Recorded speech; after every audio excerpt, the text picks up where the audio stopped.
So, sir, you can start part, sir. Okay, ma'am. So everyone has joined today's session? Yes. Okay.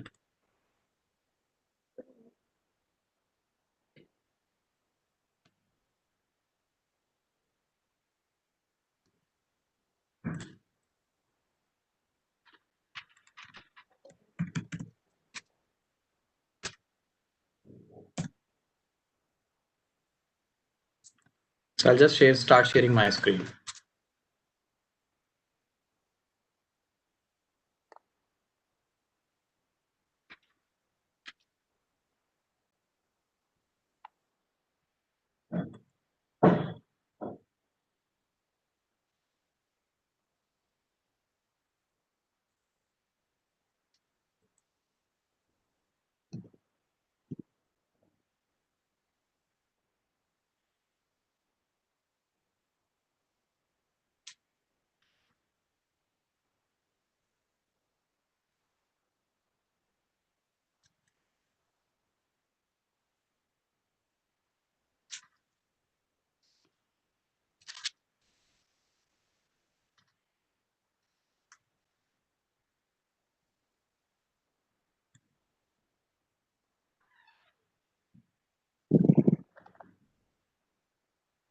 Okay.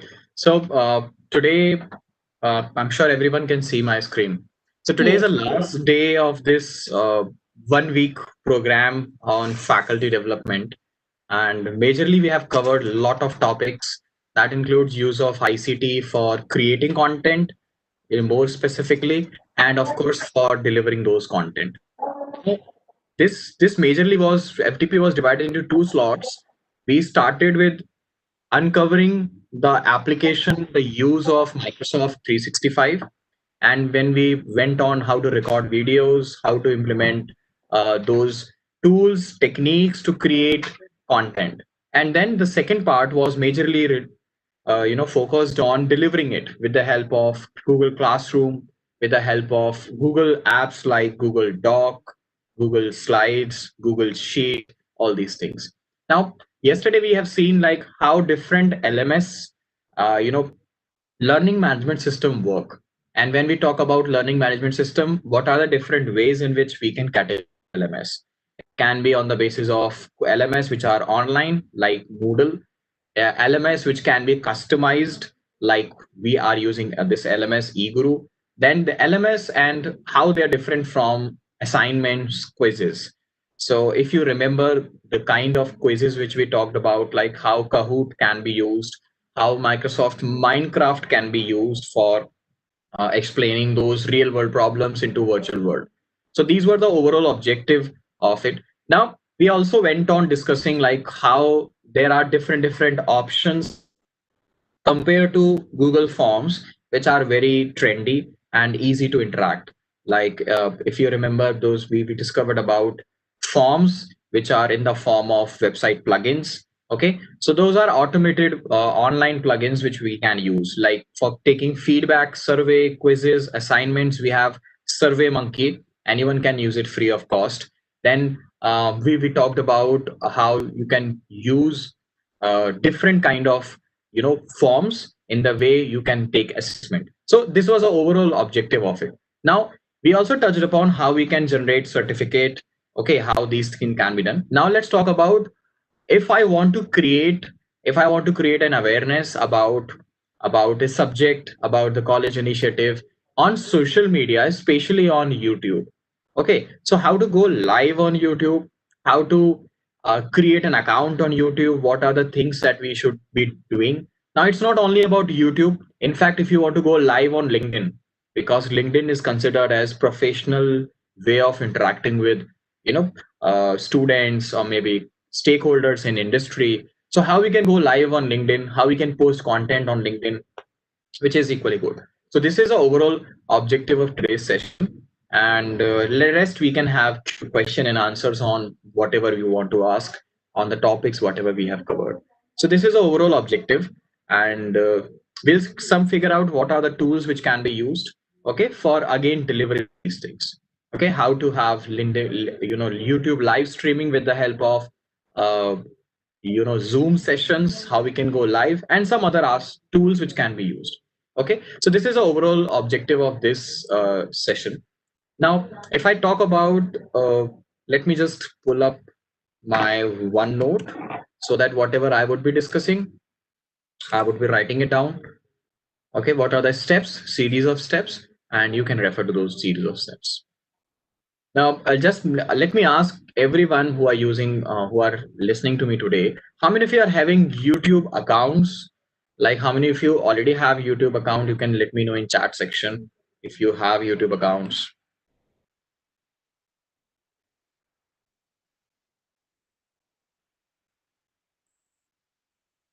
Okay, so I am opening a notebook. PP.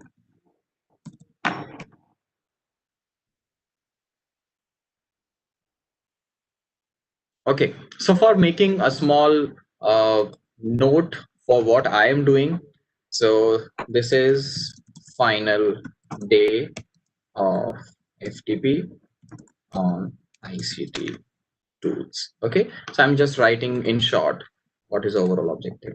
Now, if I want to go in, let's say, this is the overall idea of it, using social media for delivering content. Okay, so I'm making it a broad category, how to use social media. Okay, and there are different aspects to it. So when I talk about social media for delivering content, now majorly people would be thinking like social media or YouTube is only about videos, recorded sessions, okay, and all these things, but it's not always about videos and sessions. Like yesterday I was showing you that if you have a simple 5 page slides, you can go live with those slides, you can upload slides on LinkedIn, or you can have a kind of a small blog with your images. Now when I talk about content covers everything. It can cover article, it can go with small short videos of 2 minutes, 3 minutes. We call it micro lessons. Okay, so it can be something like that, or it can be as simple as slideshow, 5 to 10 slides or 20 slides, talking about any particular topic. So social media for delivering content. Now it can be to your students. Okay, it can be to anyone. It can be to outers, different students also. So let's say if I go with the first option, so the first famous, most easiest option to go online is, of course, YouTube, and that is a primary objective. Okay, but when it comes to going first, let me tell you something which is easier than YouTube. Okay, because on YouTube we can post content which is in the form of let's say videos, short videos, things like that. So let me generalize what kind of content we can post on YouTube. Okay, now answering to this question, let me just go through this chat option. Yeah, it's fine. So let me just go to chat. Okay, anyone, if you have access to chat, I'm sure everyone has access to chat. All attendees, yes. Anyone who has YouTube channel, I'm sure a lot of people have YouTube channel. But what are the things which you can post it on YouTube? Okay, so first one is short videos. Okay, so when I talk about short videos, those short videos can be anything like, let's take an example.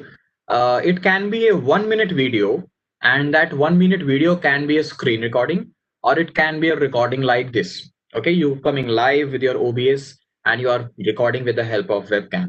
Okay, with that we have covered. We can go with OBS, we can go with the Screencast-matic.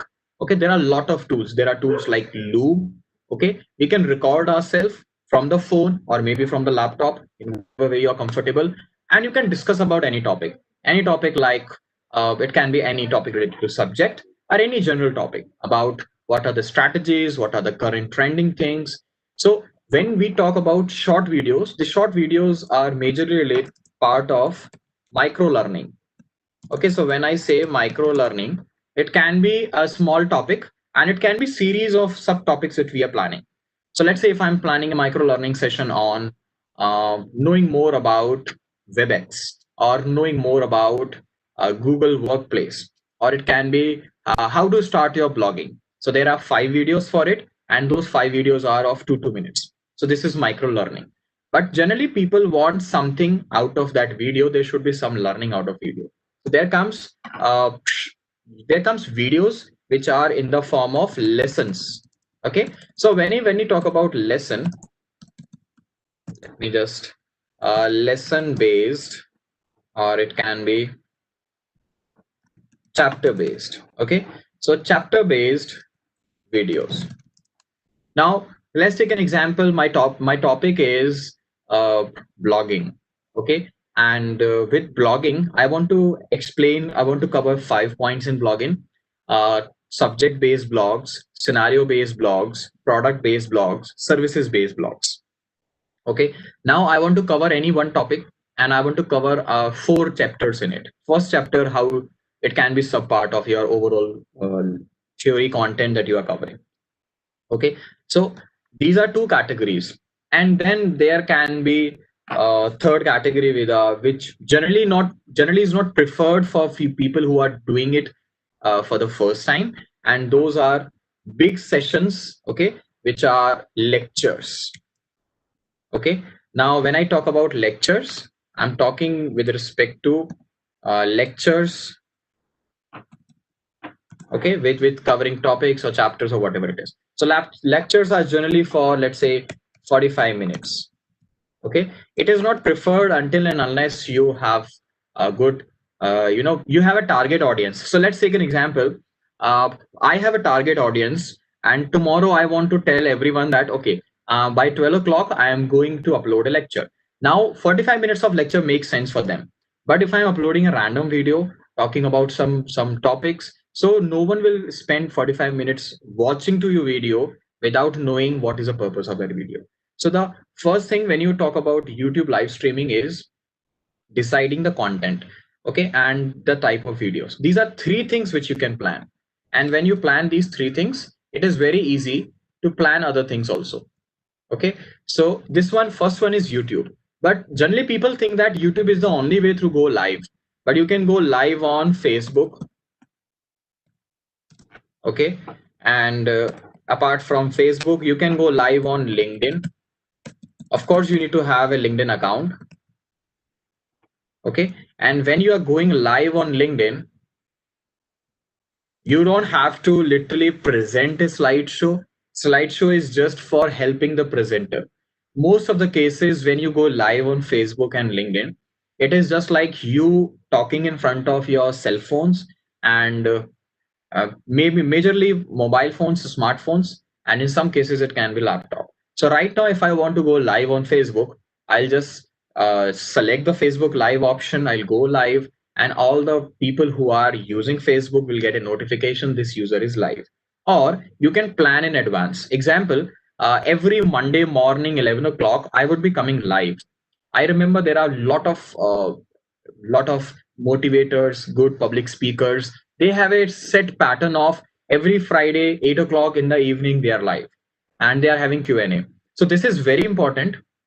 If you have some exposure of uploading videos and you want to go live to your audience, okay, especially if I talk about students, so you can schedule like every Wednesday 2 o'clock we would be coming live, and we will be taking up your queries.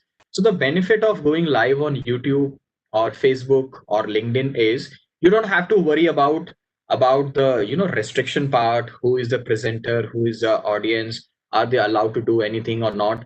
They can write, they can interact with you on chat. Most of the time the chat is the only option, because if I'm going live on YouTube, definitely I cannot my viewers cannot ask me question. So that is a one way environment, one way one way direction, you talking to your audience. So in that scenarios, we need to create a content which is one way. Okay. So let's say right now, if I'm explaining what are the social media ways of delivering a content on YouTube or on Facebook or on LinkedIn, I'm not expecting any question from my audience, at least for particular time amount of time. After that, I can ask someone to go through the chat, or maybe I can go through the chat and I can see how many people are asking me questions. Okay. So we need to make sure that whatever we have covered till now, this was two-way direction of communication. Okay. So where we can ask a question, we can get to know about the answers, and we can know what we are doing, how we are going ahead.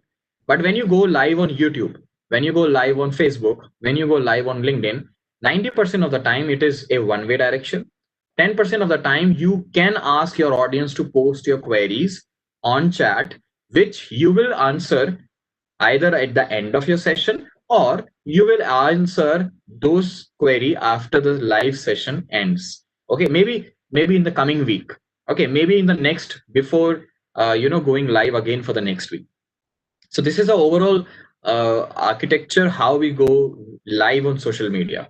Now, in some cases, we need dedicated people. Let's say if I'm going live on Facebook, LinkedIn, and YouTube, so I need people to help, or maybe some students to coordinate with the questions. Okay, so let's take an example of this session. So this session is going live on, let's say, on YouTube. Okay, now I don't know how many people are listening to me on YouTube. I don't know if someone is writing query or maybe questions or any, if someone wants to ask me anything on YouTube, because frankly speaking, a YouTube screen is not in front of me. Fine. So what I would be doing, I would be asking either a student to take care of that YouTube chat, to read the questions, or maybe to share that questions with me in this chat on WebEx. Okay. So this is how we generally go with it. And the rest, you can record your content and you can push it. Just like you click an image and upload it on Facebook, you can do it on YouTube. Uploading a video, you can do it on LinkedIn also. Now, when I'm talking about LinkedIn, let me give you an idea how we can go with LinkedIn live sessions. Most of the features are supported only on phone, but some of the features are supported. You can go with desktop, live using desktop also. So there are some tools which can be used. Let me just go through.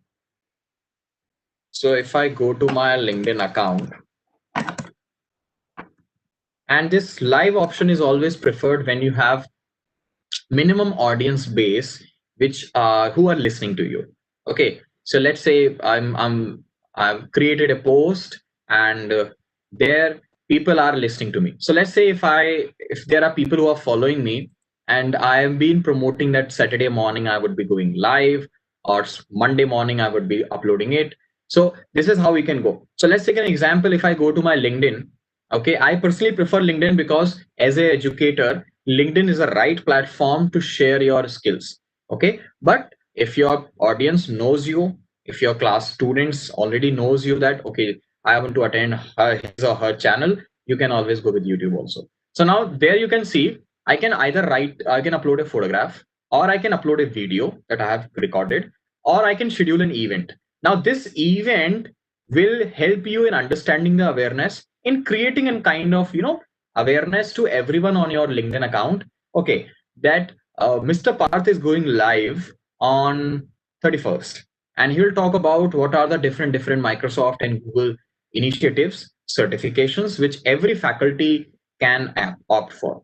Okay, so I will create an event here first, and this event will talk about what is the objective of going live. So when you're going live, there are people who are waiting, and when you go live, they get notification. Okay, these people are coming live. Okay, this is just like going live on Instagram also. If you remember, when TikTok was allowed to use in India, still it is allowed, but you won't get any new update. So when TikTok was there, people were having educational channel on TikTok also. Anyone who remembers that educational motivational channel on TikTok, while they were teaching things, how to motivate yourself, how to overcome stress. Anyone who remembers that. In fact, there are live sessions on that also. Yeah. So creating event is, there are, again, answering your question, Prachi ma'am, that there are options which are not as it is same on mobile, but you can always take that advantage of using from your desktop version also. Okay, now event anyone can create. So let's say if we are planning an event on how to handle stress, or if you are planning an event on how to learn things quickly, what are the memory, what are the different techniques in to sharpen your memory for students. So what we can do, we can create an event and we can share that event on our different platform. So let's say if I'm creating an event, this event name is let's say awareness about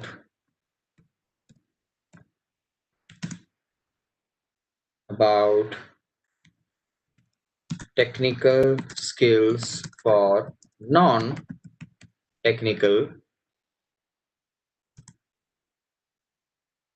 people.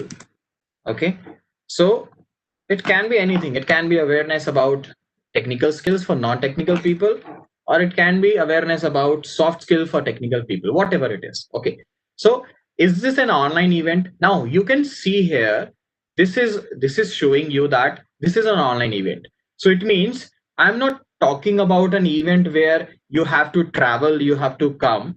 This is an online event. And you know what will happen when someone is interested in attending this event? They will click for this event, they will check for this event, and when I'm going live, or if there is any information about the event, they will get notification directly on their phones. So that is just like, okay, that is just like if you visit a shop and you ask a shopkeeper, okay, I want a latest laptop, or I want this particular mobile phone, let me know when it is available. So it is like creating an awareness for your first live event, because your first live event would be very a unique kind of experience, that you are going live. And it's very simple. Right now, let's take an example. I don't know if I am live on YouTube, how I'm sounding it, but for me it is just like I'm talking to all the participants to whom I'm talking from last 5 to 6 days. So it's same, it's all same, either you're talking to a one person or you're talking to thousands of people on social media. It hardly makes a difference. Yeah, so if supporting and creating event is not available on mobile, anyone can schedule it with the help of our desktop. And once it is done, you can schedule this event for every month. So every month on second Saturday we will have learning weekends. I used to do a lot online when we used to have Microsoft Skype sessions. So we used to go a learning weekend on every Saturday. We used to talk about communication for business, how to have your informal skills, email writing skills, and so on. So if there is some kind of tickets, so people have been using these kind of options where if you are genuinely interested, you can have a free of cost ticket, or you can always keep a price of 50 rupees, 40 rupees, 20 rupees, anything, whatever you want. So all these things can be created, and once it is done, just click on create. So once you create an event, you can have the timing of it. Okay, if you're this is very important for people who are attending this event, who would like to attend to your online live session outside India. Okay, so this will say that this will be the timing, what will be the start time, start date, end time, and date. Nowadays it is very common, people are doing a lot of online hackathons, and they're promoting their hackathons. Every college is doing hackathons to promote, let's say, sustainable development, to promote eco-friendly kind of development for any production, anything. So they're talking about ideathon. So recently I remember, and I visited a college by the name of Vasant College of Engineering. So they conducted a small ideathon, how to, and there were themes for ideathon. And this was it was conducted in January, so it was a event where people were invited. And then they again conducted in the month of July and August, and it was a completely online event. It was an event where multiple people were coming, they were sharing their experience, students were showing their projects, and it was very easy, nothing to do. Okay, so this is how you can schedule events, just like your regular online lectures, regular online classes. Now, if I want to tag any speaker, let's say if someone is available on LinkedIn and I want to tag someone from, let's say, my team, like I want to invite my yeah. So Aniket is our technical guy and he takes care of development. So I want to tag Aniket, that Aniket would be the speaker and he would be talking about how technical skills are very important for non-technical people. And he will also share that how quickly anyone can learn this art of, understanding websites, understanding mobile apps, whatever it is. So this will also give my audience, okay, let me know who is a speaker and what exactly he is. So they can go to Aniket profile, they can see his experience, what are the different talks he has given, and in what sense he would be beneficial. So these are some options on LinkedIn. I personally prefer going live on LinkedIn because people know that if you're going live on LinkedIn, they have a mindset that okay, this is for this specific purpose. Okay. Now this is about a LinkedIn event, and once you create a LinkedIn event, you can go live. So let me discard this thing. Okay, now event is one thing. Okay, event videos, I can click on videos, I can select a video and I can upload it. So you can always upload a video on LinkedIn, but when it comes to uploading videos, the most easiest or the most common thing is your YouTube. Okay, so I will cover YouTube after covering a small remaining portion of LinkedIn. Now, I personally feel that I was showing you that you don't have to be a very good content writer, someone who has major expertise in English to write content and article on LinkedIn. Anyone can write an article if you know how to create slides, if you know how to conduct online session. You can write wonderful articles on LinkedIn. Now articles are different from status or a post is something which is shorter length, and it's hardly you can have 150 words, not more than that.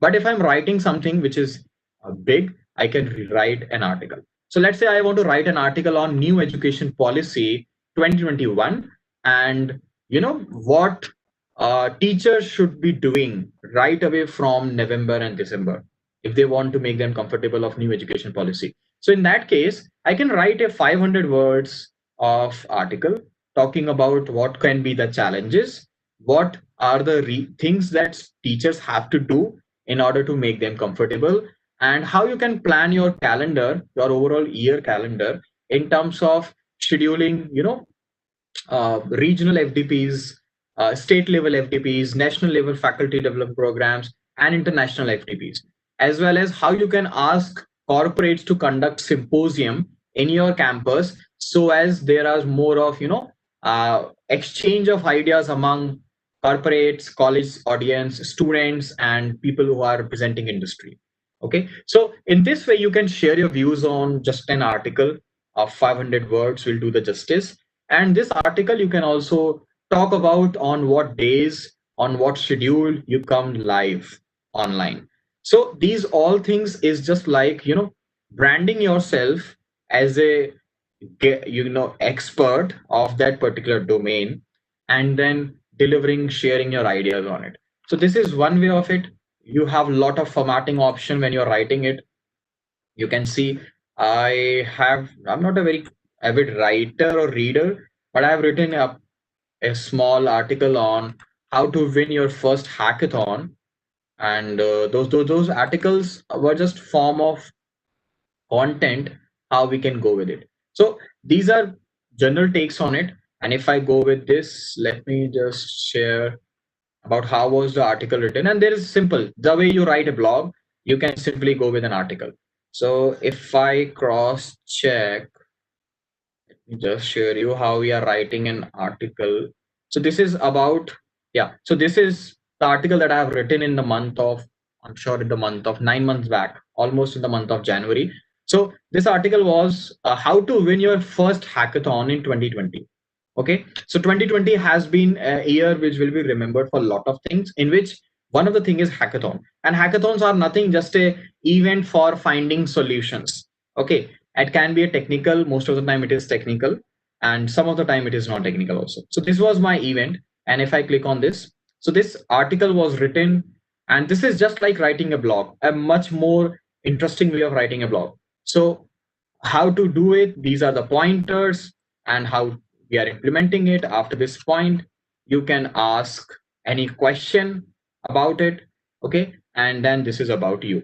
So this is how we can go ahead with an article, with a post, with a images. And yesterday I've already shared that if you want to upload a slide, so you will have definitely an advantage when you're uploading a slide. So this is how I uploaded a slide around one day back. So day before yesterday, I was having a session with engineering students of a college of women's engineering in Pune, and I was explaining them how and why you should study for mobile app development. What are the different types of mobile apps? And these are my 21 slides that I used inside my session, and I use that same content for writing a kind of post. So in that post, I'm talking about these are the slides. So in this way, I can share my slides. What are the factors for deciding which mobile app you can go? So this is also looking like a very simple content, and I'm sure everyone is fond of creating slides being an educator. So this is the right form you can also share. After your live session, you can share your content also. And this was my live session, and here's the content. So this is how you can use LinkedIn. Okay, I personally prefer LinkedIn is going to be a major platform for educators, for industry professionals, as well as for students. So any cost, we should promote more and more use of LinkedIn, and we should stick to using LinkedIn with some professional content only, instead of sharing some funny content or maybe jokes or whatever it is. So it's like it creates a professional digital image. It's like a visiting card for everyone, for every faculty. It's like a visiting card. Anyone who want to know who is Parth, they can go to this link. They can see what I am doing, how I am doing, and you can do it alone. You don't need any support staff, or you don't need heavy and digital marketing team to do LinkedIn marketing for you. It's very simple. It's just like creating your online profile. Another way is, nowadays, for posting video content, we have YouTube. Now, I personally, I'm not a big fan of YouTube because I'm not aggressive, but I'll show you that how you can be a very passive aggressive. I'm sure passive aggressive is a form of communication where I am aggressive, but I'm passively aggressive. So let's say if I write about my channel, I'll show you my channel. A couple of years back, I have written. So this is my channel. If I click on this, here you can see, so the purpose of my channel was very simple. It was, I am conducting some online sessions and I want to upload recording of those online sessions, so that all those students who have been part of my training, let's say 5 years back, if they found me online or if they are looking out for similar content, they can see my content.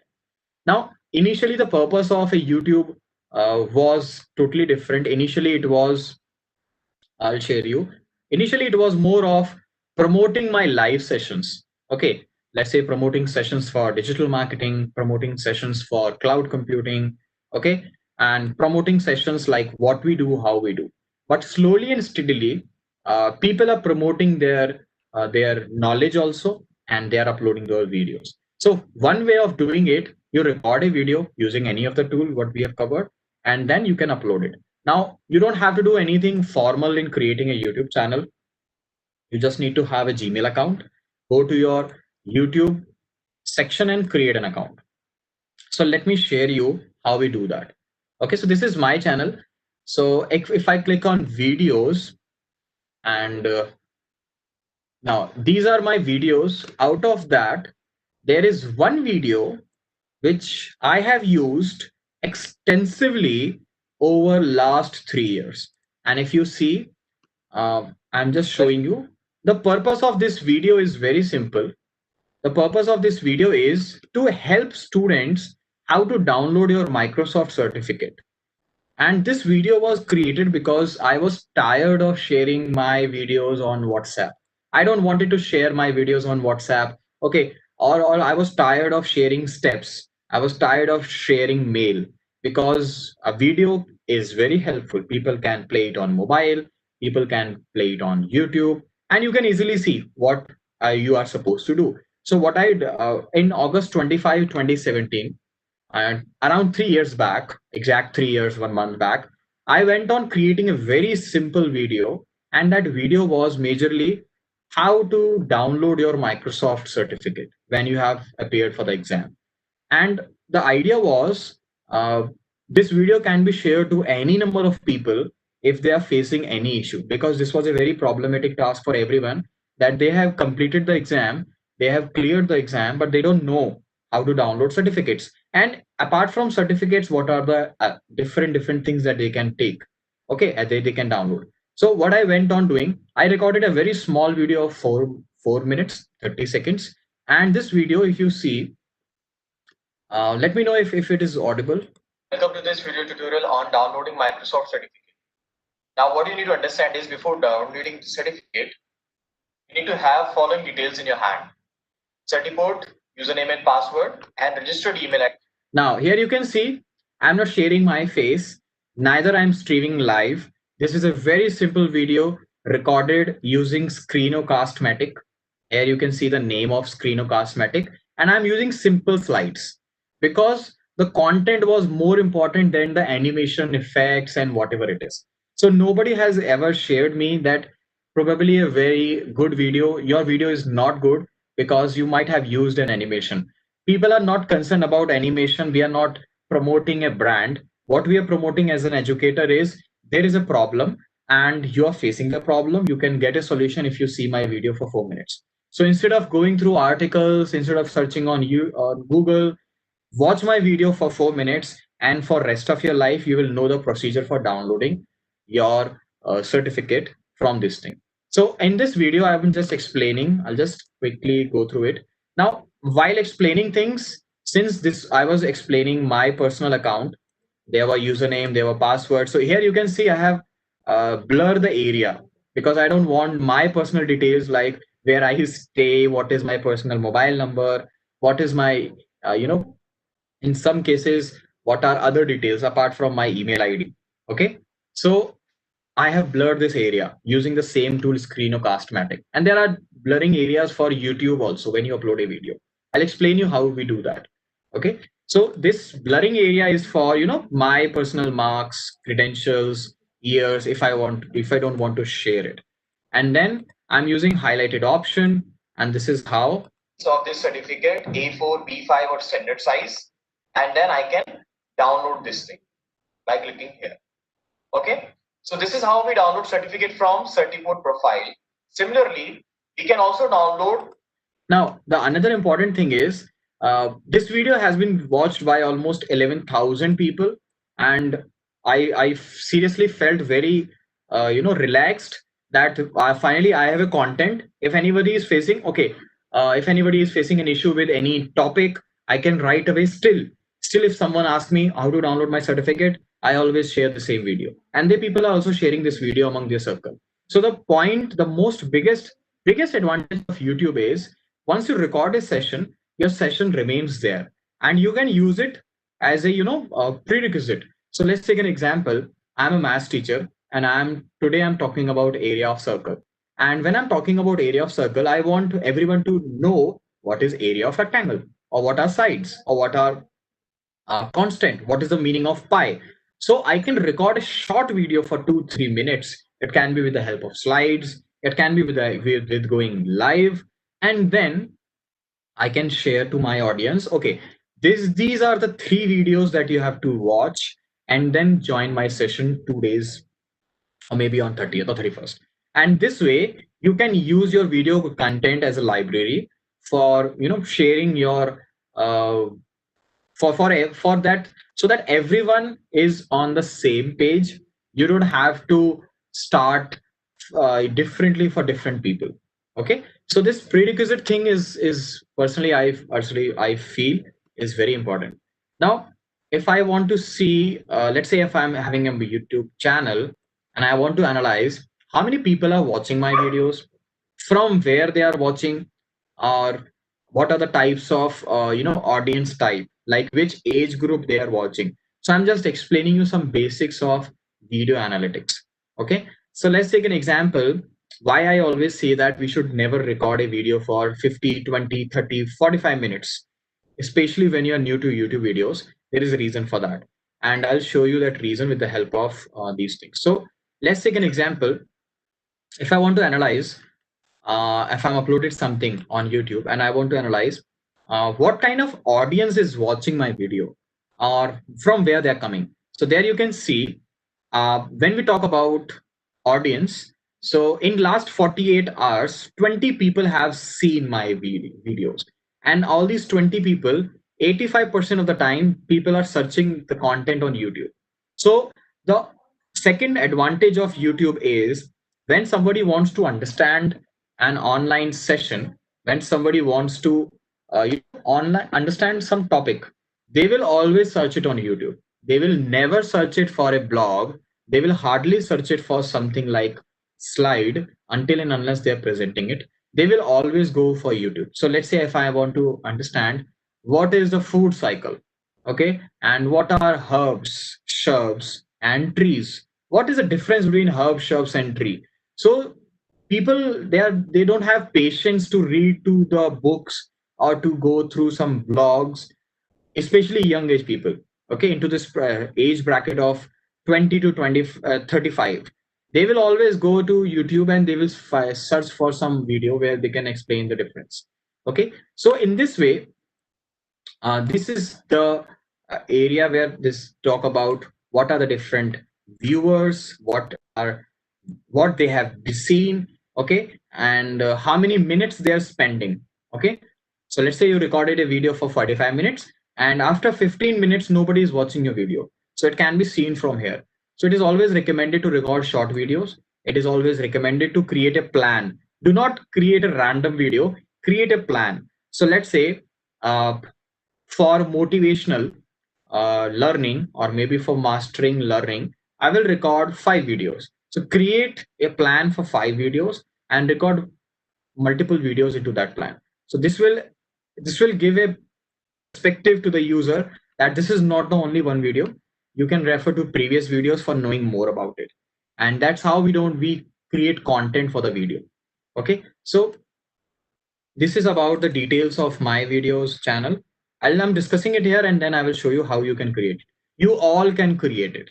Okay. Now every video should have a title, like what is a video thing, what exactly you're doing into this video. So they will see your title. So my title is first downloading Microsoft Technology Associate and Microsoft Office Specialist Certificate from Certiport website. Okay. And then description, like what is Certiport, what is certification, and what is the point of having this video. Then there is something which is known as thumbnail. We have already discussed in our previous sessions that thumbnail is something which looks, which is visible when someone is searching for a video. So let's say this is my thumbnail.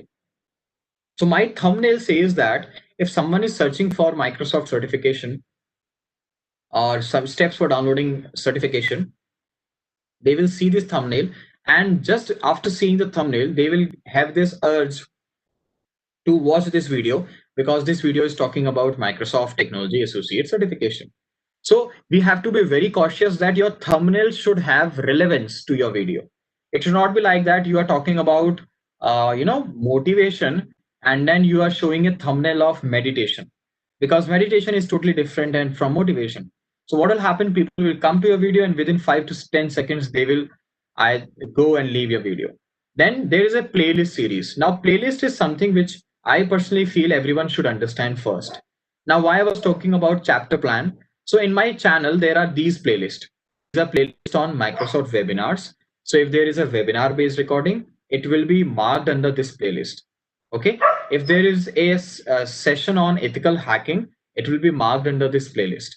If there is a session on Azure, if there is a session on digital marketing, or if there is something like some other session, okay, placement preparation, interview preparation, soft skill, so whatever is your domain of expertise, you can always create a playlist. This help your user in understanding that the content that is created with context of this domain. Okay, so I will take up my example. I am very aggressively active in lot of domains. Some of them are technology, okay, then some of them are related to office applications, some of them are related to psychology of educators. So in that sense, I have a lot of videos which I want to post, but I will not post them randomly. Okay, I will create a plan, and that plan can be created with the help of playlist. So these are my playlist. Okay, and then there is a small category: is this video safe for YouTube? Has a very strong guidelines what are the kind of content you can push. Okay, what are the kind of language you can use. So once you upload a video or you are going live, in live case it is not possible, but once you upload a video on YouTube, you have to make sure that your content is not something that that comes under this policy of YouTube videos. This policy says that it should not talk about some derogatory comments or something bad about the community or something bad. It should be very simple, straightforward, and should have all these pointers, okay, which is not going with Children's Online Privacy Protection Act. Okay, so these are some small things, and if you want to go with all more, there are subtitles, there are paid promotions. If your video is more about paid promotions, you can have this thing. Okay, so let's take an example. If you talk about a video on for MPUAT, okay, for the university, where you're talking about how this university is different from other university, how this college is different from other college. So you can have that kind of content, and then you can tag this. So let's say my video is tagged into this category. Tags are like kind of a, it's like keywords. So this video should be filtered when someone is searching for MTA, MOS certification, Microsoft certification, Certiport. Okay, and then there are some language subtitles. So let's say if I want to have video language, I can have language also and subtitles also. So I can modify, I can edit these things, recording date, recording location, if you want to share that. And then there are category. So which kind of video category is this? So my category is always education, and every educator can have this category. Okay, so this helps you in understanding that we are talking about Microsoft certification from education point of view. So this is from that precise information about your content. And same is the condition when you are going live. Okay, so right now I'm talking about how I'm uploading a video and what are the things. So let's say if I'm going live on YouTube from my account, so what I will do, so I'll go with this option. Okay, create. Yeah, so there you can see go live. Okay, now when you go live, it's not like that right now you want to go live. Okay, you can go live after some time also. So let's say if I am creating live, now this gives you a different option and how you want to go live. There also you have different tools. Till now, any question that anybody wants to ask, any doubt or anything? I am going through chat, but I can't find anything on chat except the last. Yeah, there's something. Okay, so yeah, so these, yes, Prachi ma'am, these thumbnails are auto generated. And you know why this is auto generated? Because YouTube wants to educate every YouTuber who is using YouTube, okay, that your thumbnail should reflect your content. So let's take an example. I don't want that my thumbnail should be from my video, so I can create a thumbnail. If you remember, we were using Canva, we were talking about thumbnails. Anyone who you remember? Yeah, so we can, I can take up my image. I'll tell you one more example. So let me just open up this thing, how people use thumbnail. So one of the faculty from one of our partnering institute have recorded a YouTube, and this is, so a lot of students, a lot of teachers are going live. And one of the example is one of our faculty from engineering college in Maharashtra. So he created a YouTube channel, and this YouTube channel is majorly for increasing the awareness. And side by side, he's also doing a lot of wonderful initiatives that he's doing. So it is, I guess, something related to tech with VB, something like that.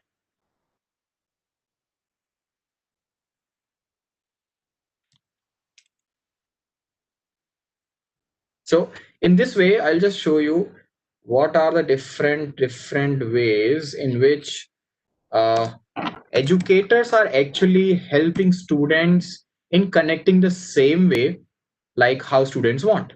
So they can sense that, okay, my teachers, my educators are also putting up their effort on social media. So let me watch their videos. Uh, Tech VB, this is something like that. Okay, maybe I need to search it on YouTube. So let me on this. Yeah, so it is by the name of Tech Guide. I remember that. So welcome to Visual Studio 2019. So these are some company or organization based channels. So Tech Guide. So he is from uh, engineering background. So it's majorly about so this is a channel, and he has uploaded 35 videos in last 2 months, 2 to 3 months. Okay, and he is one of the this is thumbnail. Now when you see this thumbnail, you can see, I'll just give you an idea how he is doing it, and he's doing it alone. There is no one to there is not a dedicated team, and this is not for profit. This is just for helping students and their way, in whatever way they can understand, because most of the students spend a lot of time on. So in this way, Mr. Vaibhav is actually increasing the awareness. So let's take an example. These are the thumbnails. Now you can see he's talking about top Python career options. There is an image, okay. Then there are some Python option also, and this is a video. Now here you can see he recorded a video with me, and almost 2,000 people have seen this video. Now if I click on this video, there you can see my photograph. Okay, Python interview questions 2020.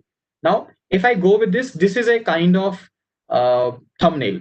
Now this thumbnail has been created, okay, and this thumbnails help students in understanding what is the video. So if I click on the video part, hello guys, welcome. So it's a 14 minutes video, and in this video, of course, he's having an interaction with me. We want to do frequent changes, or we want to have. Okay, so we are talking about how to answer Python questions. Let me just change my internet. Yeah. So here we are talking about how to clear those interviews, and at the end we are discussing about it. So variable, it is decided at runtime. So in this way, you can have a simple uh, channel videos where you can talk about different topics. Okay, I'll just cover, ma'am, how to put ads in video. It's very simple. So these are some of the videos that he has created. Of course, he went on doing something like how to have smartphones, best laptops, okay, or anything. But it initially started from awareness, like what are the free courses, what are the free courses on Internshala, what are the free courses on Upgrade, okay, and then what are the how to record your content from mobile phones, and there was no limit for it. So then it was technical. All these things from last 1 week is technical subjects. So this video editing he has done with the help of the same tool, okay, and then he has used same options for creating these thumbnails also, okay. So in this way you can create all these things using Canva, using different options which we have covered. And if I click on playlist, these are the playlist. Now the playlist is great learnings, free tutorials, tricks and tips, free online courses, and then there is something for best phone, laptops, unboxing reviews. So these two videos, these two categories is just for attracting students, that you can also subscribe to this. And he has around, I don't know how many subscribers, but he has good audience from his campus. Okay, so in a way he is able to generate curiosity among students. Okay, now if I want to answer these questions, like how to add thumbnails, how to go with this, so it's very simple. Let's take an example. If I am going, let me start with creating a channel, and then we'll talk about these things. So creating a channel is very easy. Let's say I'm having a Gmail account, okay, and I'll switch to a different Gmail account.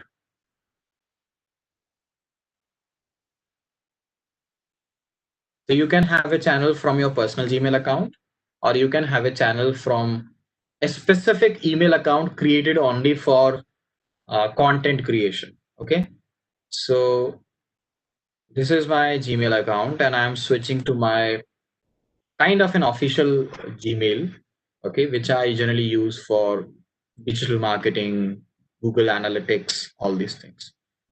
So yeah, so this is my Google Analytics based email. This email ID is by the name of knowledgepro@gmail.com. Now I want to start up with my YouTube channel so that I can post my videos and I can go live. These are my two major objective with YouTube channel. So what I'll do, I'll go with this option where I can find out YouTube. Okay, so I will click on this option.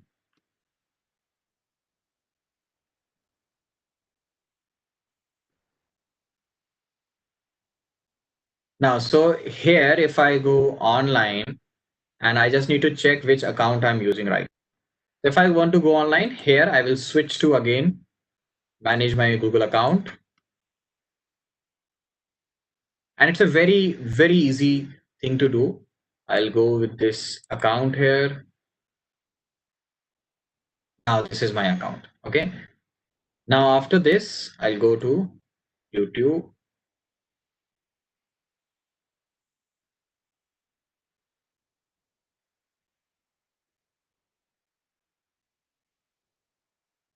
I guess it is already picking my previous account only.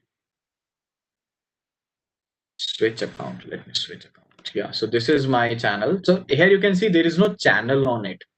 Okay. So right now there is no channel for this account. So maybe I have to create it from the scratch. So there you can see these are journal videos. There is no channel here. Okay. Create a channel is the first option.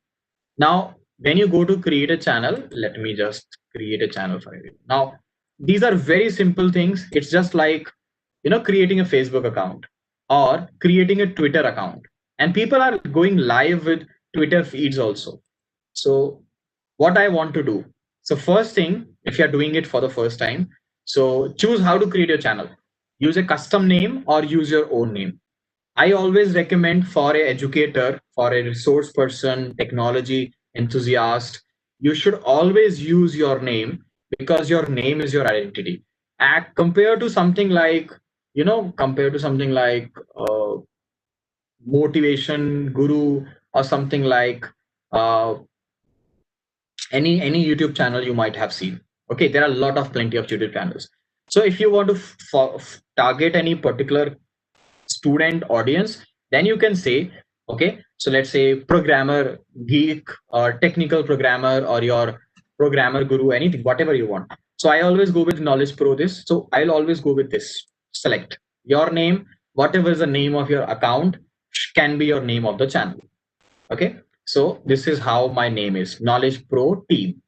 Now upload a profile picture. So of course you need to upload a profile picture. So let's take an example. I do have a lot of online pictures where Knowledge Pro, I'll upload one of them. So these can be easily created using, okay, this is not appropriate. So this can be easily created using Canva again. We don't have to do anything here. Let me just, so I'm uploading an image and this is the image. Yes. Okay, so this is my, it can be a university logo, department logo, or your own created logo. Okay, so this is our image and something about your channel. So I'm writing something like this. Channel is created for spreading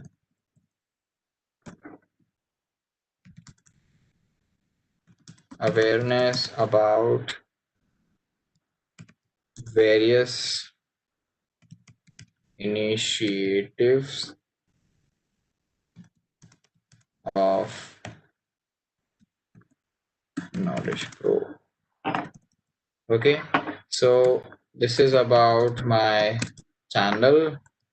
I'm writing Microsoft network partner. Okay, so I'm using, yeah, so this is more direct speech. We created this channel for spreading this. Okay, now after this, add links to your site. If I want to add a link to my website or to my personal blog or anything. So I can add all these things, my profile, Facebook profile, Twitter profile, Instagram profile, all those things. These are optional. You can do it later also. Okay, and save and continue.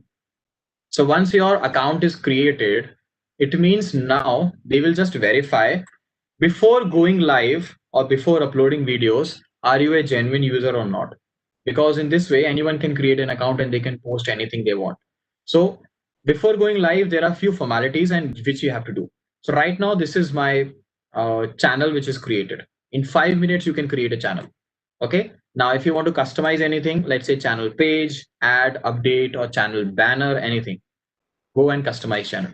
So like you have seen, Mr. Weber was using a banner for promoting his channel.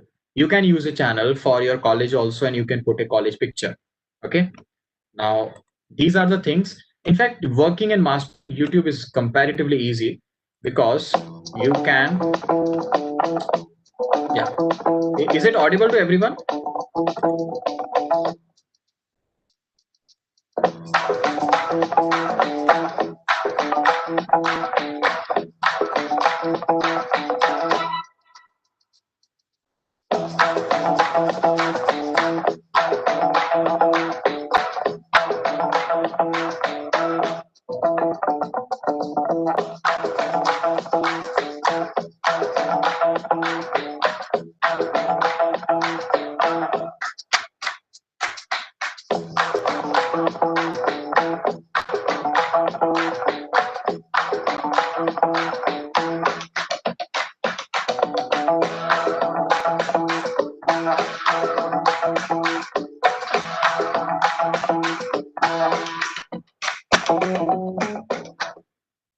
Now here you can see there are two links on the video, left hand side and right hand side.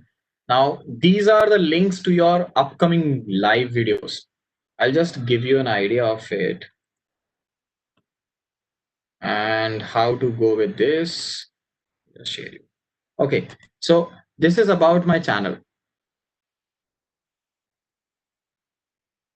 Ma'am, you can do that. So let's take an example.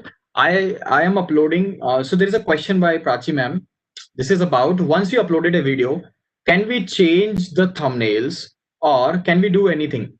One thing I will share you that while uploading videos on YouTube, YouTube provide you a editor, a YouTube studio. So you can do minimum studio editing from there also. You don't have to install anything. Let me show you this thing, how we are doing it. So what we are doing it, let's say this is my channel and I need to figure it out a 5 to 10 minutes video. Okay, fine. And I want to upload something from this channel. So what I will do,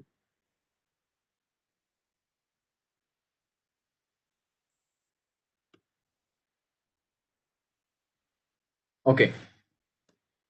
Now, if I want to do anything on this channel, okay. Now this is my video, upload video option. And there you can see other options here also. Okay, then let me show you. You have all these options. Now they do have a studio option. Let me give you an idea. If I'm uploading a video or if I'm going live, anything.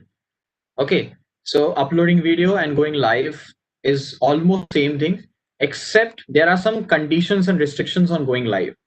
Example, if I click on create and go live, let me give you what will be the first thing that will be there. Now, live streaming is not available right now. Okay, anyone who can answer this scenario, why it is not available right now? What is the challenge with live streaming with this, especially this account? Let me see how many of you, because you are on WebEx. Okay, no, it's not. It's not related to WebEx. Sir, should I reply? Yeah, yes, sir. Yes, sir. So it requires 24 hours to activate your account for live streaming. Yes, absolutely right. So when you create a channel and when you want to go live, so you need to make sure that you have enabled this live streaming, because YouTube has very strict norms on what kind of content you are putting on YouTube. Okay, so let's take an example. I am an educator. I know, in fact, people who are attending this session knows this thing, but live is something, any moment of time I can say anything about anyone, and that might not go with the guidelines of YouTube. So what YouTube need to make sure that are you the right person, and are you taking the whole responsibility of whatever you would be saying, whatever you would be doing live in front of this audience. Because when you go live, it is recorded as a live session. Okay, so it shows that this session was live streamed 24 hours ago. Okay, so when I click on enable, they will ask me to access this live streaming on desktop, first verify your phone number. So first thing which I want everyone to remember is you should have a genuine account. Do not create any account which you don't own, and do not go live on someone else's account, because there is no point. So you need to uh, there are some steps, and these are the steps which everyone should follow. To access live streaming on desktop, first verify your phone number. Okay, because they want a person, a phone number is your identity online, or an email ID is your identity. So when you click on online, so they will verify your number. Okay, and how you want to go, I want a verification code, I will enter my number and submit. Okay, so my number is not something which is and the same moment I'll get a code verifying it. I will provide 154256. Okay, so once this is verified, so now this will this is your YouTube account is now verified. Now anything wrong is there with your YouTube account, they have your details, they can access. They will not do anything wrong, but they can access, they can make you accountable for your content. Okay, now next thing is, let's take an example. This option, when I click on going live now,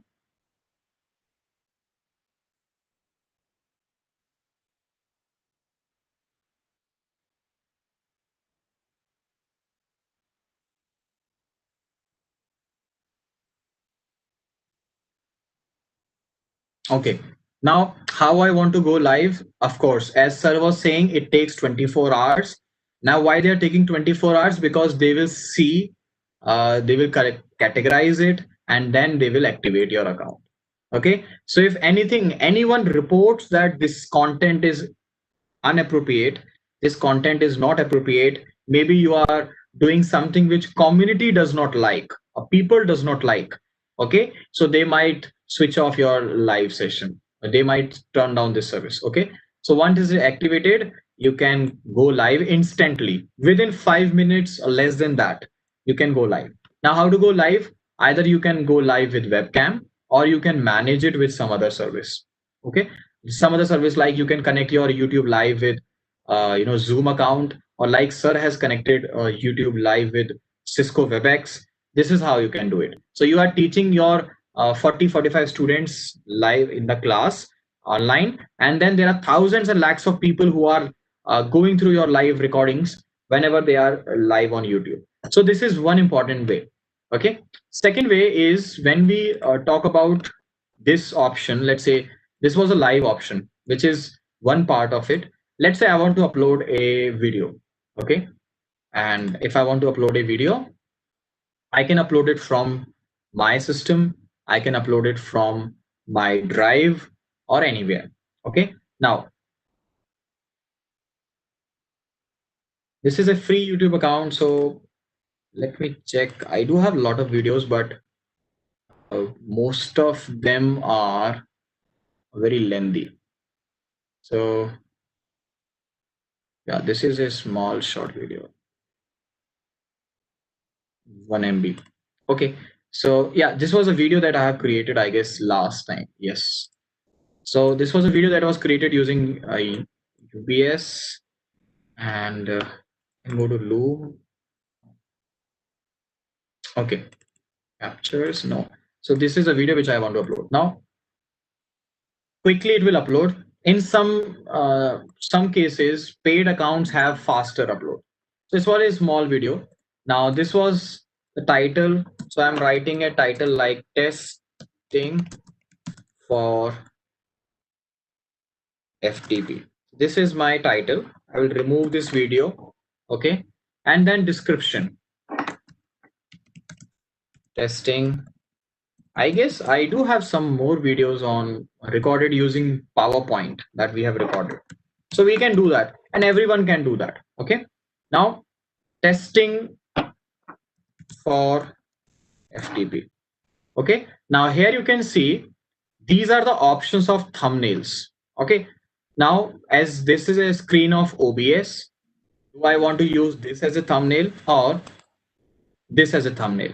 So whatever you want to use as a thumbnail, or you can have your own thumbnail. Update thumbnail, and let's say I want to go with this. So I want this as a thumbnail, this image, or I can go with any other thing also. Let me change it. I can upload any picture which makes sense related to this. So let's say this is about okay, online learning, and I'm uploading it like this. So I can download from Google or anywhere I can create it. Now playlist, which playlist you want to create? So here there is no playlist because it is a recently created account. So I will create a playlist like online, let's say FDP lectures. Okay. And visibility. Now this is a very important thing. Suppose I don't want to make it visible to everyone, I can make it private.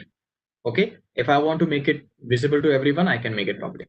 So I'm making it public, and this will create a playlist, and FDP lectures, I'm adding this into this playlist.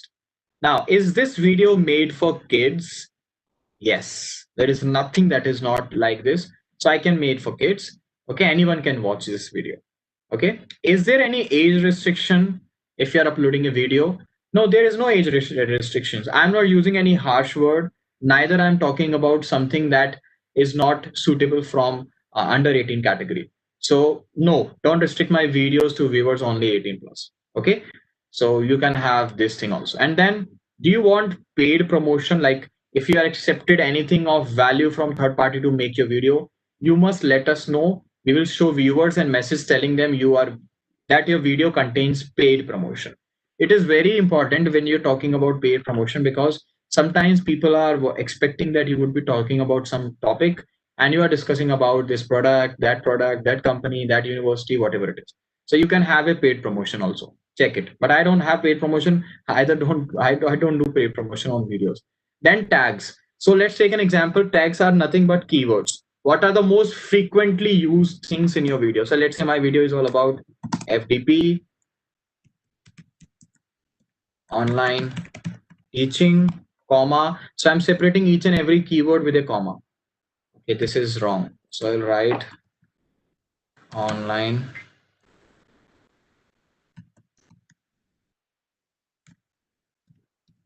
teaching. Okay, then live, just like how we write post on Facebook, Twitter, LinkedIn, we are writing tags. Then is there any language, video language that you are following? English, Hindi? So it will help your customer in understanding that this is an English language video. Okay, so it's just like this. And then caption certification, if there is any caption which you want to upload. Okay, has never been this on this, it's not required initially. Recording date, time, if you want to share. Now license, does it fall into this standard YouTube license? We'll always make it yes. Category, people and blog, what is the category? So let's say my category is majorly learning or education, we can have it in education category. Okay, and then after finishing everything, you should always leave your social media handlers. Like you can talk to me, you can message me on Facebook, you can message me on LinkedIn, or you can reach me on Twitter, and all the social media handlers. There's a limit of 5,000 characters. Okay, so 5,000 is huge. You can talk about anything, any possible thing, some series of other videos. So let's say this video has 5 series, so you can talk about, you can go through this series, or some survey if you want to take, you can give the link of survey here. So this is about the next part is once your video is there, there comes how you want your user to view your video. Okay, now what are the things like, just silent my phone now. Okay, so there are things like, okay, what are the different how you want to use cards. You want to add an end screen or add cards. Now promote related content during the video. Suppose you want to talk about your other videos during the video itself, when you are explaining about some topic to your students, and you want to say, okay, if you have missed this topic, then go and check my that video, instead of repeating the content in every video. So you can always go with these logic. So there are two things: add an end screen or a card. Okay, so both the things you can try. You can add. Let me just manage this. Yeah. So let me click on next. Now, again, I am making it public. Now everyone can watch a video. Now it can be an instant premiere also. Now, what is this instant premiere? Anyone who knows what is this instant premiere? Like, what do you mean by premiere? Instant? Anyone?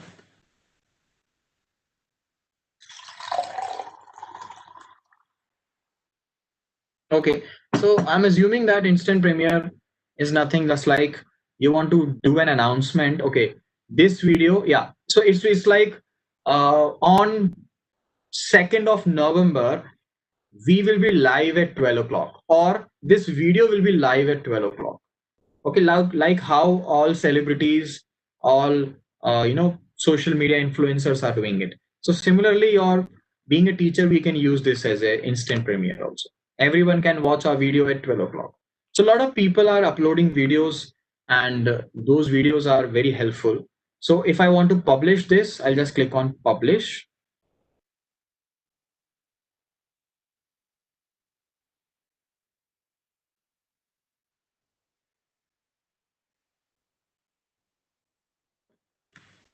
So then I can share this with everyone. So this is a YouTube link for my video, and close. Now, this is my video. I'll get to know each and everything, how many people are visiting and how much video they are visiting, what is the total time by the help of analytics. Okay. Now, there is something which is known as studio also. If I want to see, now before uploading any video, if I want to see how this video look like, I'll go to editor. Okay. Now this is my YouTube studio editor. Edit and apply elements on a timeline. Okay. Now this is a video which I have uploaded. This video starts, and if I want to do trimming, so I can do basics of trimming. Yeah. So I'll just share you how we share ads also. Okay. So if I want to put any of this area, now here, if I want to go with this music, I want to put a music in my video. So what I'm doing, searching for a library of music. Background music I can put. Okay, title track, genre, mood, artist name, duration, whatever I want, I can put it as a background music. So let's say genre and ambient, apply. And this is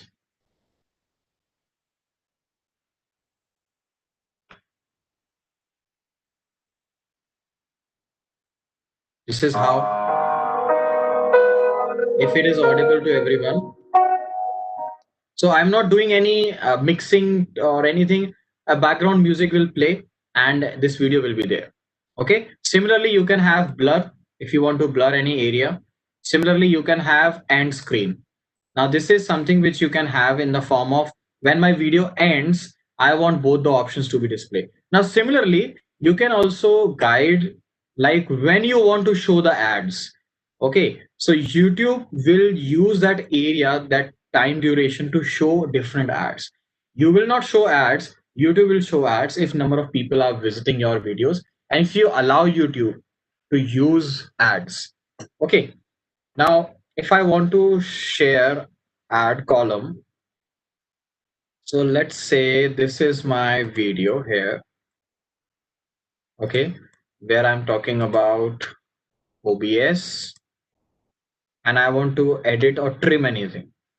So I will add this soundtrack. Now you can see this soundtrack is added as a layer. So there are multiple layers. There is a layer of images in the form of video. There is a layer of soundtrack. Then there is a layer of, if you want to, add blur to your confidential details or anything, especially when you're sharing a screen. And then there is something which is known as add channel. So there's a channel like, okay, so when I want to say subscribe to my channel or you can learn more from this channel to my audience, so what I'm doing is I'm adding, either I can add a template, video, playlist, subscribe, whatever it is. So let's say I am adding subscribe. Okay, now subscribe knowledge pro team. When I want to add this, so and here subscribe to this video. Okay, so what will happen when someone's play this from here?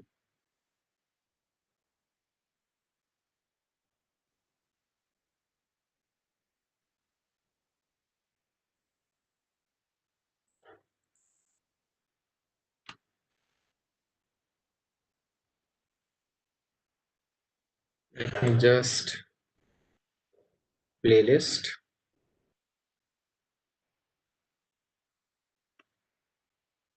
So I want to add this thing and channel also. So let's say if someone is visiting this channel, I want to add a channel, subscribe to my this channel also. Parth Chukla. Yeah.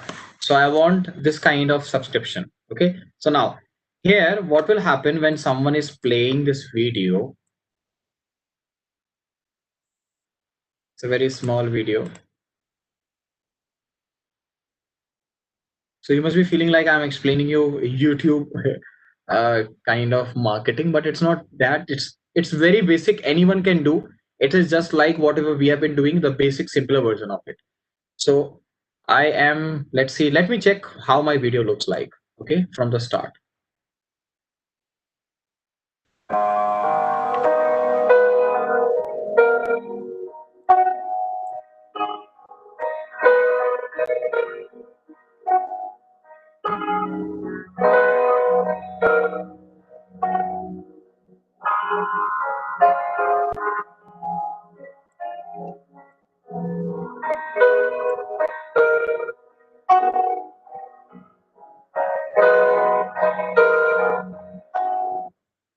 Okay, so you can see this music in background is going. If I want to remove, add, I do have a lot of music options here depending upon this. And if I want to, let's say this is my favorite, so I will make it a star and we can use it. Any video, any music that we have been frequently using. Now, coming to this option, we can add all these options also. Let me just make sure. Yeah. So what is, say, sometimes it takes time to reflect changes because everything is online. You're not doing it on your PC, so whatever you are doing it from here will take couple of minutes. Okay, couple of minutes, 10 minutes, 20 minutes, depending upon the size of video. This is a very short video. Within 5 to 10 minutes, whatever changes I'm doing here can be reflected on that uploaded video.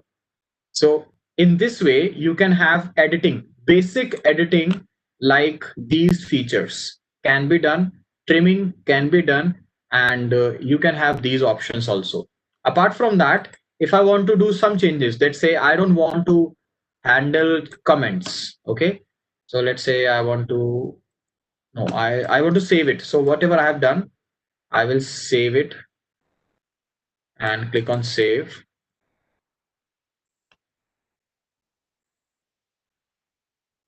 Okay, all those things has been done. No, that audio thing has removed. So let me again put a video. audio part plus free music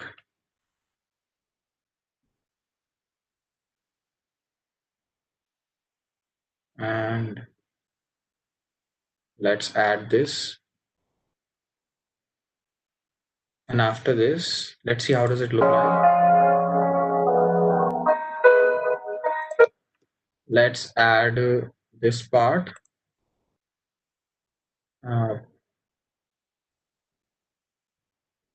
Subscribe. And now let's save it. Save.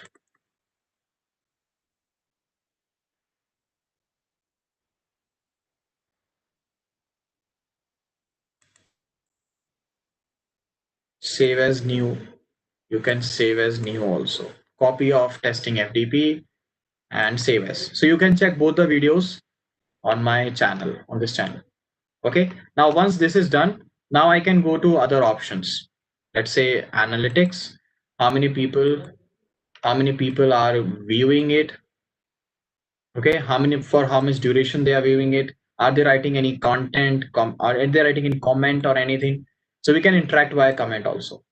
Okay. So last 60 minutes, I guess it's not uploaded yet. So what is the reach? What is the engagement? What is the kind of audience? Okay. On this particular day, unique viewers, age, gender, watch time, top geographies where these videos are being played. Anything I want to know more about this video, I can see it. If I go with this video,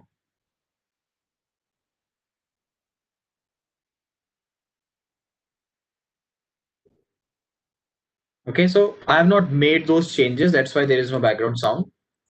And if I want to do anything here, we can go with it. So this was a small attempt in explaining how you can now comments are turned off, we can turn it on.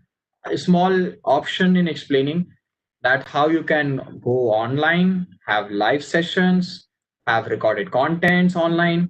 It's very simple. YouTube has a YouTube learning portal which I will share. Anyone can master how to record videos, how to edit videos, how to do that free of cost. And YouTube has a small assessment also where they provide certificate that these kinds of things. Okay, I will share that link. So if I want to enable comments, I'll go to comments option. By default for first video it is disabled, and we can have it, we can enable those comments. So let's meet. Yeah, so this is probably the last topic that we would be taking. And similarly, we can go live for LinkedIn, we can go live for Facebook. It is one of the same thing. Okay. And if I want to, there are chat options on my screen. Yeah. So if I want to enable those comments, we can enable it also.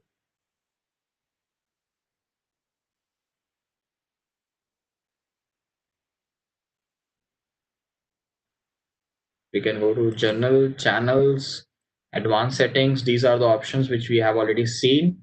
Okay. And then permissions, what are the things which are there? Okay, you want multiple people to handle a channel, you can have that also. Okay, some of the particular community guidelines, what are the things which you want to block? Okay, so you can have these things. So let me close this thing.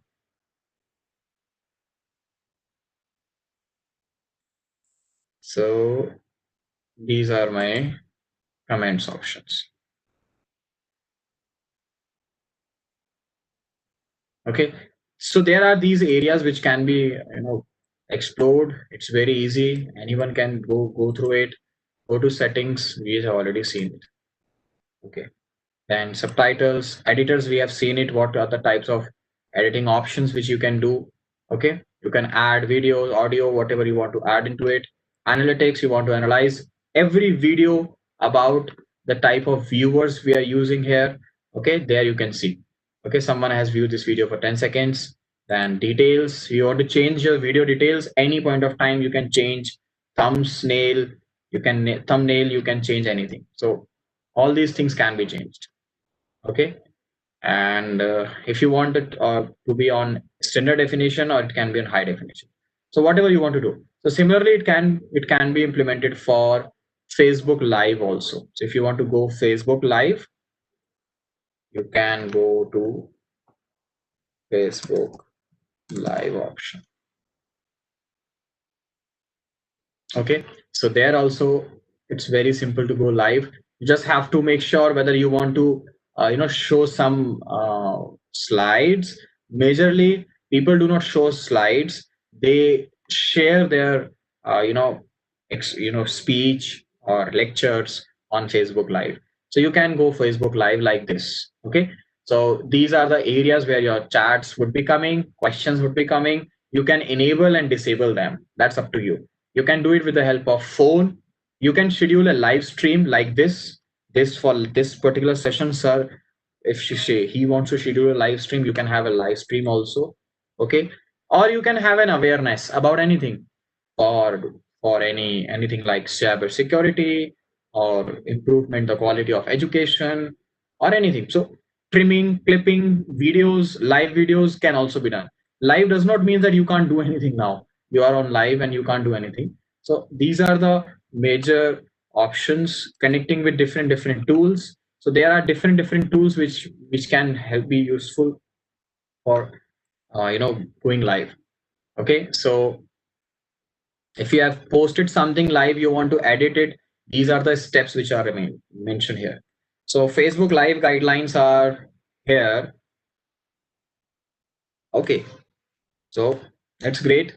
If you know, if you are going live, and it's a matter of first 4 5 videos. After that, it is very simple.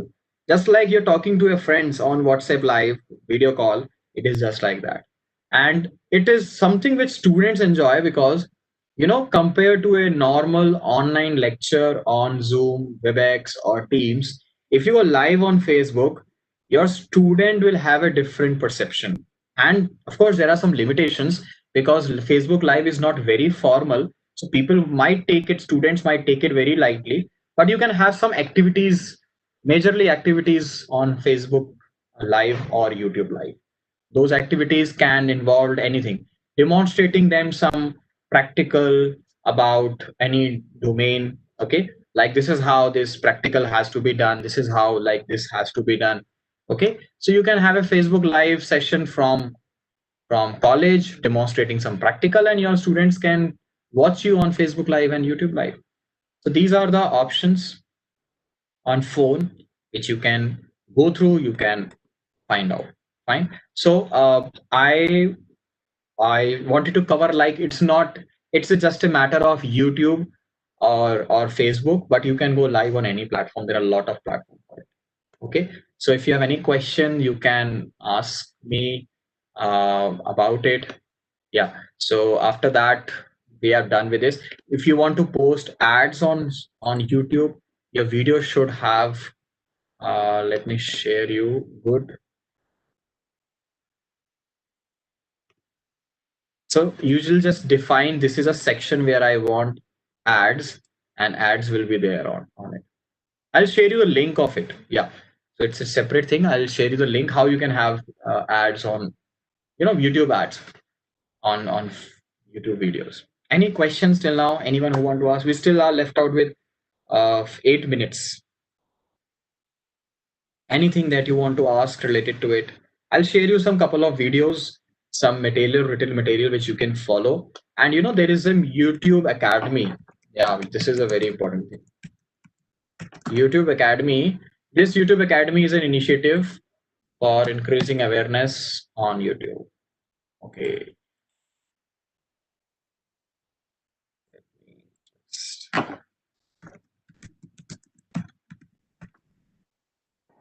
YouTube Academy certification. So it's a very simple MCQ based exam.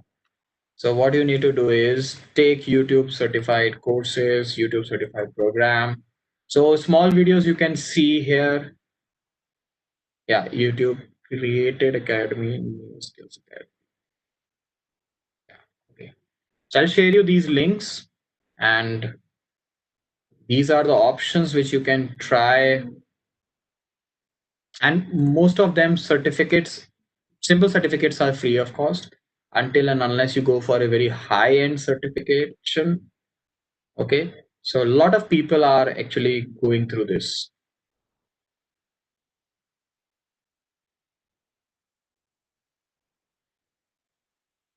Okay, this is some third party.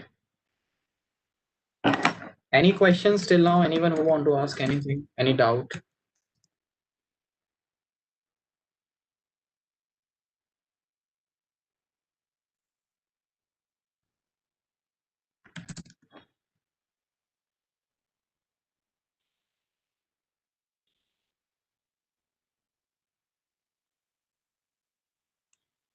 Any questions? You can post it in chat or you can ask us, we can unmute you. So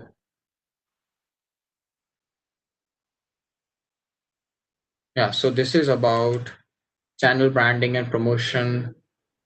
Okay, I need to sign in with the Gmail. Sir, one question is from my side. Yes, sir. Sir, can at the individual level, can we purchase a G Suite account? Yes, you can purchase at individual level. The How much? only 125 rupees will be the cost if you go with it. In fact, I'll share you one link. Sir, If you 125 rupees per month or per year? per month, it is per month per user. So if you're taking 5 accounts, and for educators it can be free also. I will share you the link. I will discuss it with ma'am also. I'll share you the link because some of the features you can see, there are some free trial accounts for 14 days. There are free accounts for educators. So I'll share you this link, and you don't have to do anything. You have to just provide some details, and after that you can appear for those free educators account. But if you want to buy it, it will cost you 125 rupees, multiply by every month there will be a billing which you can pay with your debit card, credit cards, online banking. Or if you want to pay for the whole year, there are some advantage, like you pay for 10 months, you will get 2 months free. So 125 rupees into 10 is like 1,250 rupees only for paid G Suite account. Since G Suite is converted into workplace, so you will have a paid workplace account. Anyone can take it. If you have a website, you can have a G Suite account as per your website. Else, you can decide your own domain and you can take it. There is no problem in that. So this is about the link of it. I'll just I'll share you all these information in eGuru portal where you can go through it. What are the branding and other options in whatever ways you can do it. It's very interesting, and these are some of the videos. I'll share you some of the video links also. Step by step, just spend half an hour, and within 2 weeks, you can master how this content can be created on YouTube, and how you can have literally online classes, online sessions via YouTube videos. Every Saturday, Sunday, you can go live on YouTube. You can put content on YouTube, and your students can share it among other students or within them. Okay, so these are some of the advantage of using social media as in sharing your content. I'll share you those link for online assessment and certificates. Fine. So this is about it. This is from my side. I'm done for today's session. And if you want anything, you can let me know in chat. I'll try to answer your queries or your, post it content related to it.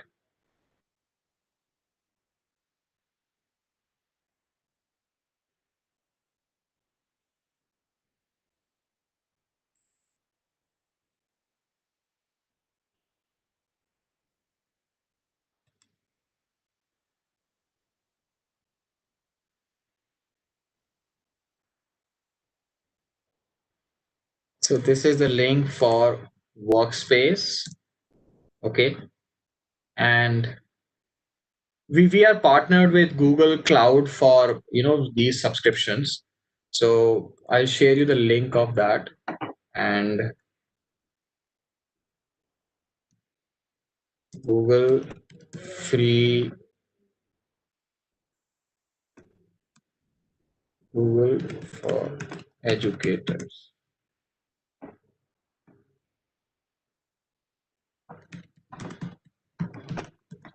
So under this license, you can have free initiatives of Google. Yeah, G Suite for education.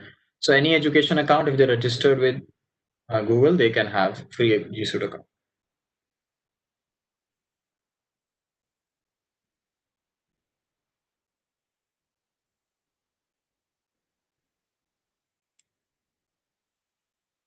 Sir, any educator or any education institute? Any educator to register first, then any educator having that email ID of institute, like say you are having MPUAT email ID.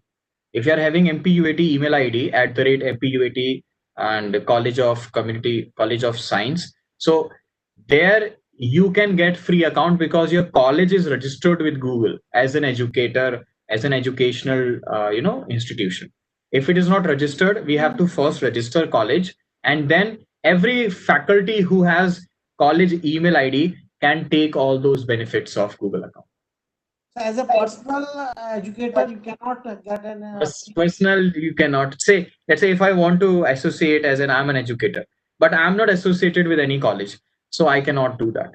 So the only way is I have to take subscription, 125 rupees per month for per user. So if there are more than one user, I have to pay it. Or it can be like non-profit organization, non-profit, charitable institutions, something which is registered under non-profit, or a school. If you're having any school email ID, then you can get these benefits. And with these benefits, there are some extra features also. All those features are mentioned here.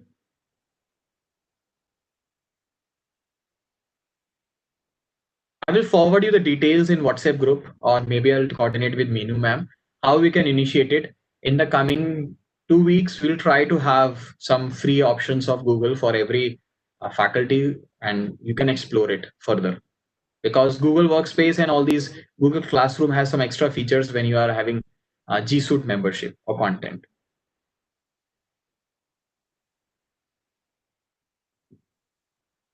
Okay, Mr. Parth Shukla, sir, thank you very much for sharing your golden knowledge with us. Now it is the time for the validity. So now I Yes. hand over to Dr. Suman Odichi, madam, to start the process of validity.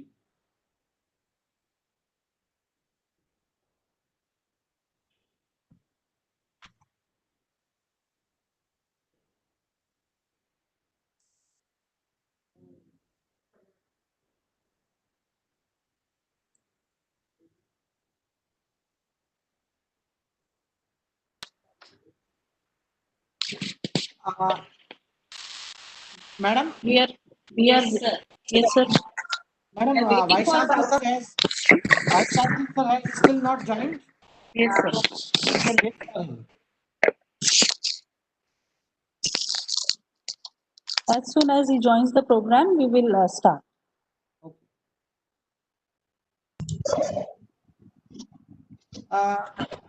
Madam, as per your instruction, I have एक panelist represented participants, Madam Payal Taresra and Madam Rupal Abel.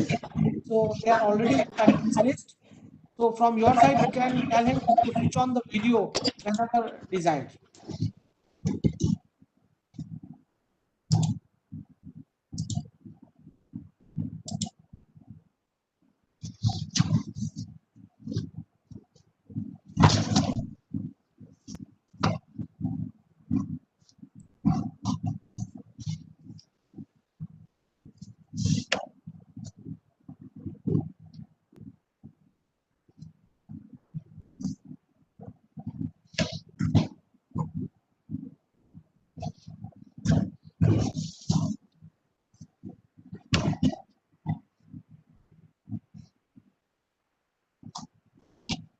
Dean CTA, Professor Prakash Sharma Sahib, and Home Science Dean, Madam Dr. Minu Srivastava, Madam has also joined with us.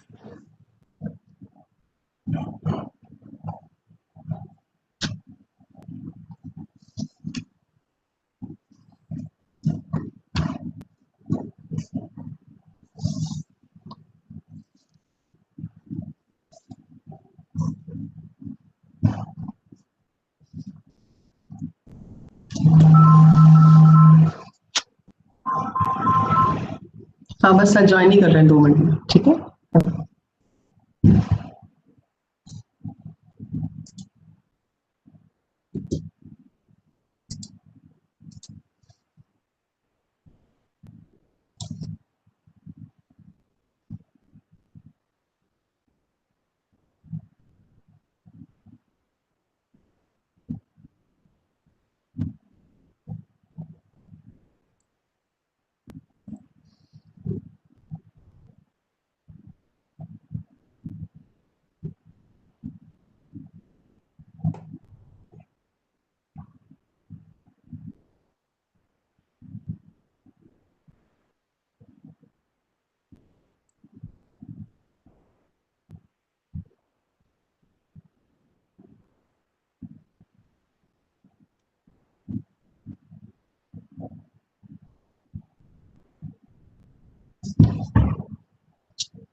Mr. Parth, hello. Good evening. Good evening, everyone. Hello, Parth. Can you hear? Yes, you are audible. Okay, so I was saying like it was again a very fruitful and enriching session of this 3 days FDP program, and we are thankful to you for you sparing your time and giving such an interesting knowledge sharing on this particular very important topic. So it's a matter of great pleasure to be have united with you also. So if you want to say or experience something, na, if you want to share your experience with this FTP, you can also speak something on this validity afterwards once we speak. Okay. Sure. Though we have not kept any some sort of program for session for you also, but you can speak later on also. Anyhow, I have been for only all those 6 days. So yeah, so like you just your experience with the faculty, like how they were like attentive or concentrative, or they were like their learning approach, whatever you feel about that, no? You can share that also. Sure. Your experience with our faculty in this particular both the FTPs actually. Let me know when is my turn. I can already share that. I think before vote of thanks, before Dhriti madam will say anything, so you can before that you can speak to right? Madam, Honorable Vice Chancellor sir has joined with us. Okay, sir. Okay. Hello.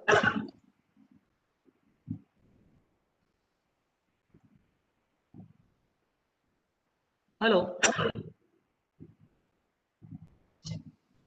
So we can start. Yes, I think so. Very good afternoon to all of you. Chief guest of today's program, Honorable Vice Chancellor, MPUAT Udaipur, Professor Narendra Singh Ji Rathod. Guest of honor, Professor Ajay Kumar Sharma, Dean CTAE and PI IDP NAHEP. Respected Dean Ma'am, Professor Meenu Srivastava, Microsoft corporate trainer and founder of Knowledge Pro, Mr. Parth Shukla, organizing secretary, Professor Suman Aditya, and dear faculty members.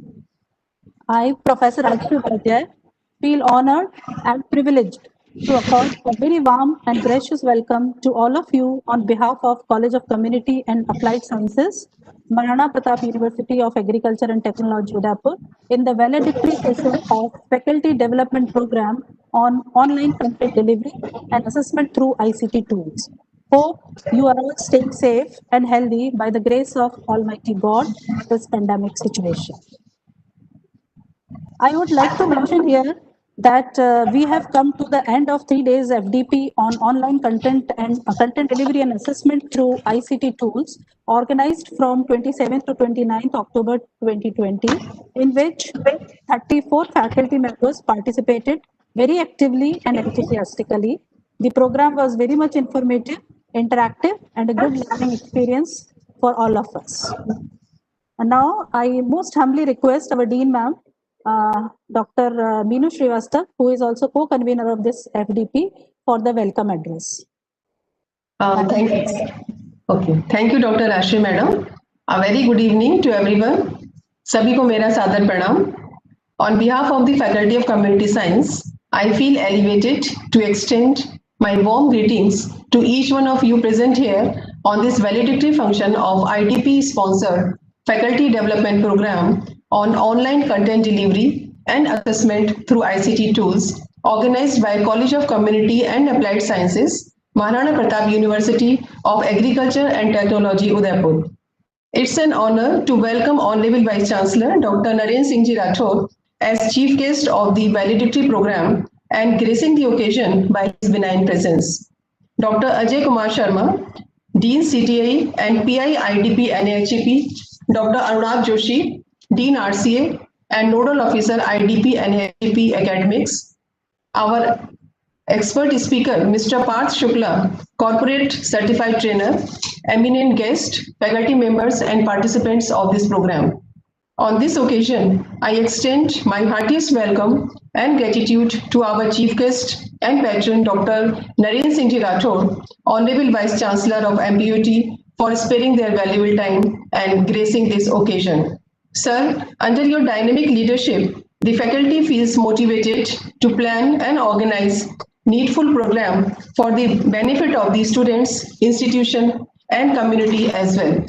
To impart quality teaching and conduct online exam effectively, this faculty development program was organized to upgrade the knowledge and skill of the faculty members in the use of ICT tools for content development, delivery, and assessment of online exam. This is the second FDP in this October month, which has been organized to strengthen the online teaching for the student welfare. We are extremely thankful to you, sir, for your valuable presence and feel blessed to have you among us today. Thank you once again, sir, for gracing the occasion as chief guest. Matter of great pleasure to welcome Dr. Ajay Sharma, Dean CTI and PI IDP NAHEP as guest of honor in this program. Dr. Sharma has always been very kind and supportive. Under his guidance, the college is successfully organizing several webinars, trainings, FD, and other events under IDP to benefit the students and staff of the institution. I extend my sincere gratitude to you, sir, for providing financial support in conducting these programs and also sparing your valuable time to be present on this particular, this valedictory program. I also feel delighted to welcome our next guest of honor, Dr. Anurag Joshi, Dean RCA and Nodal Officer IDP Academics, under whose motivation and guidance this need-based faculty development program was planned and executed. We are thankful to you, sir, for your kind presence on this program. I also feel immense pleasure to welcome and convey my hearty thanks to our eminent speaker of the FDP program, Mr. Parth Shukla, a renowned corporate trainer. This is the second FDP in which he has been sharing his expertise to upgrade the skill of our faculty. The first FDP was organized on development of e-content, which was very successful, and it was a very enriching experience of the faculty, which motivated us to organize the second FDP on content delivery and online exams. We are extremely glad to have you as our knowledge partner and thankful to you for conducting all the sessions in a very interactive mode through hands-on training in an interesting manner. I extend my warm greetings to Mr. Parth Shukla on behalf of all the teaching fraternity.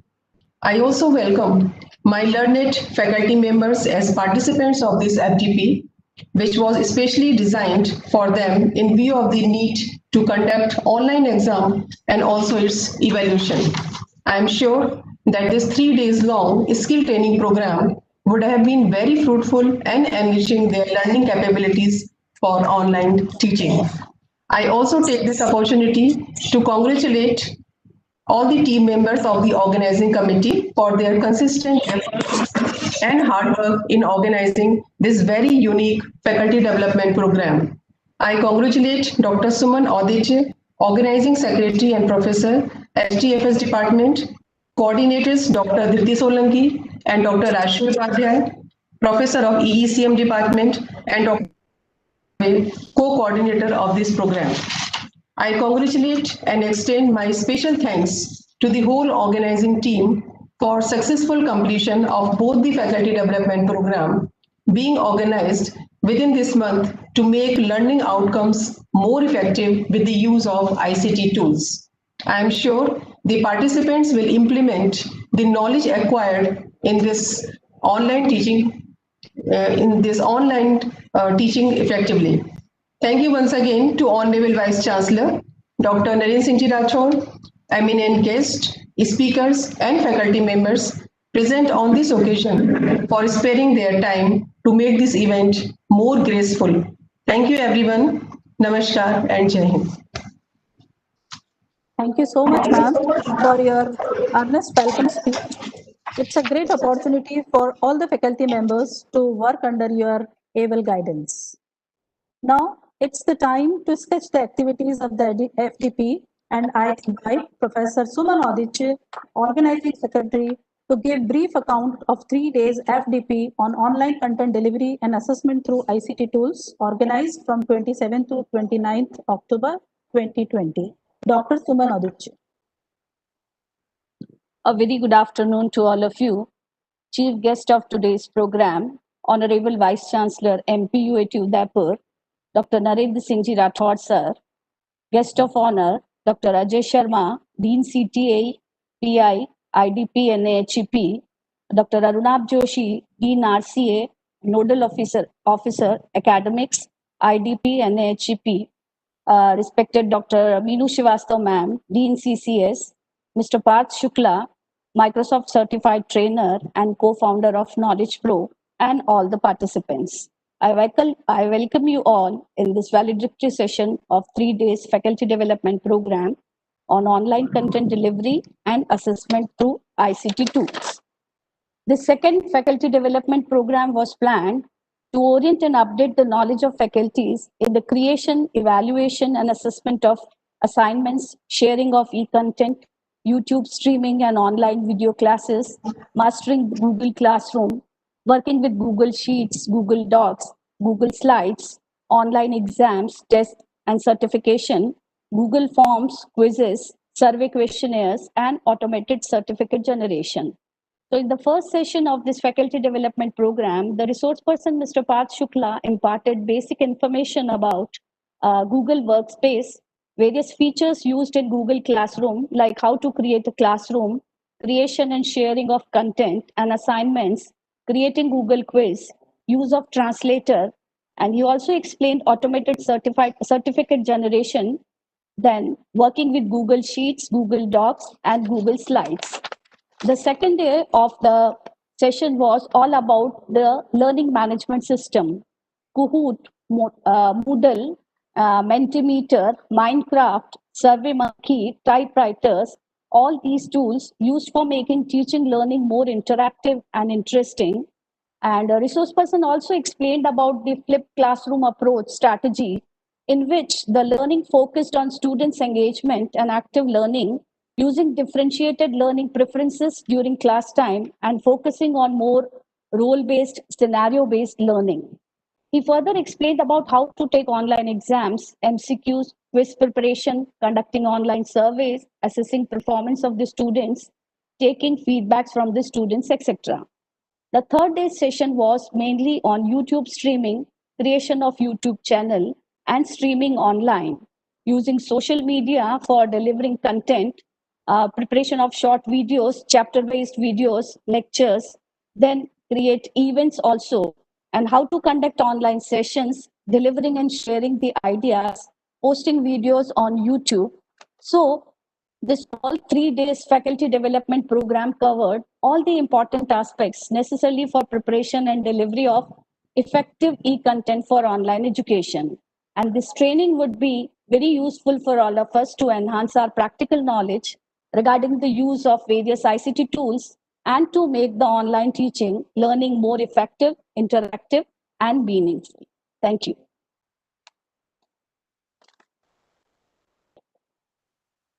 Thank you, Dr. Suman Aditya, for sharing the details of the faculty development program. The true feedback about the program can only be given by the participants. For this, I invite Dr. Rupal Babel to place on record her views on the course. Dr. Rupal Babel.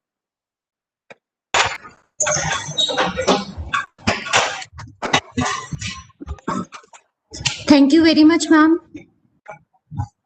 Madam, can you switch on your video? Sir, it's saying we can't connect to your webcam. Okay, you can continue. Good afternoon, everyone. Honorable Vice Chancellor Dr. Narendra Singh Ji Rathod, sir. Respected Ajay Sharma, sir. Respected Meenu Srivastav, madam. Suman Adich, madam. All associated members of the program and dear friends. On behalf of all the participants of this faculty development program, myself, Dr. Rupal Babel, feel honored and privileged to share few points. This 3 days faculty development program entitled Online Content Delivery and Assessment through ICT Tools was a very creative approach for online teaching to students.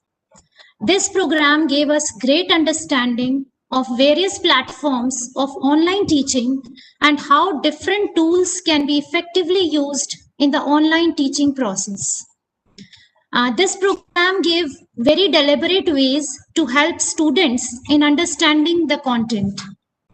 The resource person for this FDP, Mr. Parth Shukla, taught and shared very relevant topics like OneNote, Google Classroom, Google Slides, Sheets, creation of assignments, automated online exams, YouTube streaming, that all we can use in our online classes. The sessions were very relevant, very informative, and we feel we can use this with our students very effectively. We had very interactive, interesting, and well-organized sessions, which were thought-provoking and stimulated the participation of the faculty. Very good content delivery by Parth sir, and adequate time was provided for the practical part. The course material chosen was very appropriate for the teachers looking to the pandemic situation of COVID-19. This FDP fulfilled all the 3 criteria, that is enhancing knowledge, upgrading skills, and increasing professional competence. It was an excellent workshop and we learned a great deal and inspired to learn more. Thank you, Honorable VC sir, for giving us this opportunity. Sir, your enthusiasm and energy is a great inspiration for all of us. Thanks to Ajay Sharma sir, Team CTAE, for all the support he has given. Thanks to our dynamic Dean, Dr. Meenu Srivastav madam, whose motivation is a key behind this FDP. Thanks to Organizing Secretary, Dr. Suman Adich madam and her team for such a wonderful organization.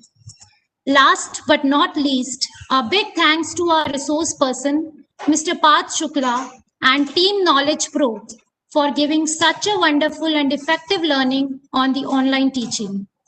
Overall, this was a beautifully crafted faculty development program, and I look forward to more of such kind of programs. Thanks once again. Jai Hind. Thank you, Dr. Rupal Babel, for sharing your opinion about this FDP. Now I call Mrs. Payal Talesra to share her experiences about the program. Ms. Payal Talesra. Thank you, Rajshri ma'am. A very good afternoon to respected Honorable VC sir, Dean ma'am, teachers, August gathering, organizing committee, and my fellow colleagues. I am very grateful that I have been given an opportunity on behalf of the guest faculty to give a feedback on the FDP training on online content delivery and assessment through ICT tools that we successfully completed today. Such unprecedented times, but life always finds a way. We are all looking at the advancement of how far technology has come through a new way of virtual validatory function we all are attending today. I'm sure none of us could have even imagined our world operating like this 6 months ago. To begin with, I would extend my heartfelt gratitude to one and all for being present here today for this validatory function. Spread over 6 days, the FDP training has been a great learning experience for all of us participants. Goes without saying that all of us have been using Microsoft in our day-to-day lives ever since our younger days. But To get an in-depth understanding of some of the salient features in this workshop has helped us owning our skills better for the online agility, which is the need of the day. Few of the many things that we were taught were video and audio recording, editing, automated online exam, tests, certification, mastering Google Classroom. We were also informed of various new apps like Kahoot, Mentimeter, which I guarantee will make our lives smoother in the coming future.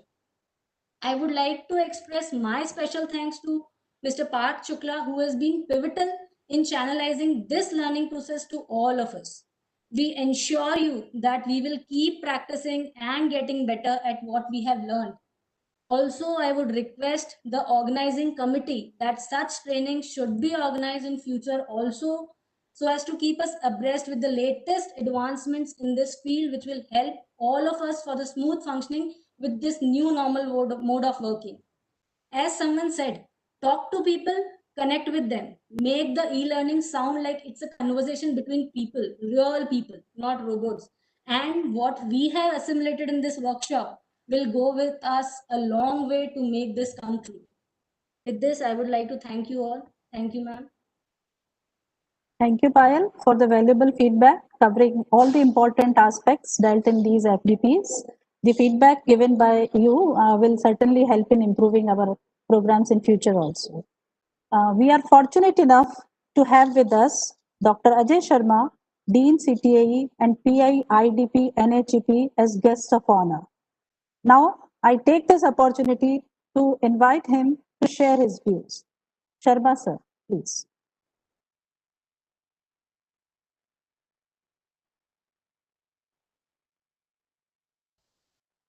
Programme के हमारे को convener doctor Arnab Joshi ji, doctor Meenu Srivastava madam, dean CCAS, organising secretary doctor Suman Auditya, coordinators doctor Vicky Solanki, doctor Rashtriya Upadhyay, co coordinator doctor Vikramaditya Dave ji, हमारे expert mister Parth Shukla and participants. ये एक जो शुक्ला साहब का मैं धन्यवाद दूंगा, इनका ये दूसरा प्रोग्राम है, पहला इन्होंने दिया तो दूसरा प्रोग्राम ऑर्गेनाइज होना का मतलब है कि पहले प्रोग्राम की सक्सेस स्टोरी बहुत अच्छी है and it is been very useful to our all participants.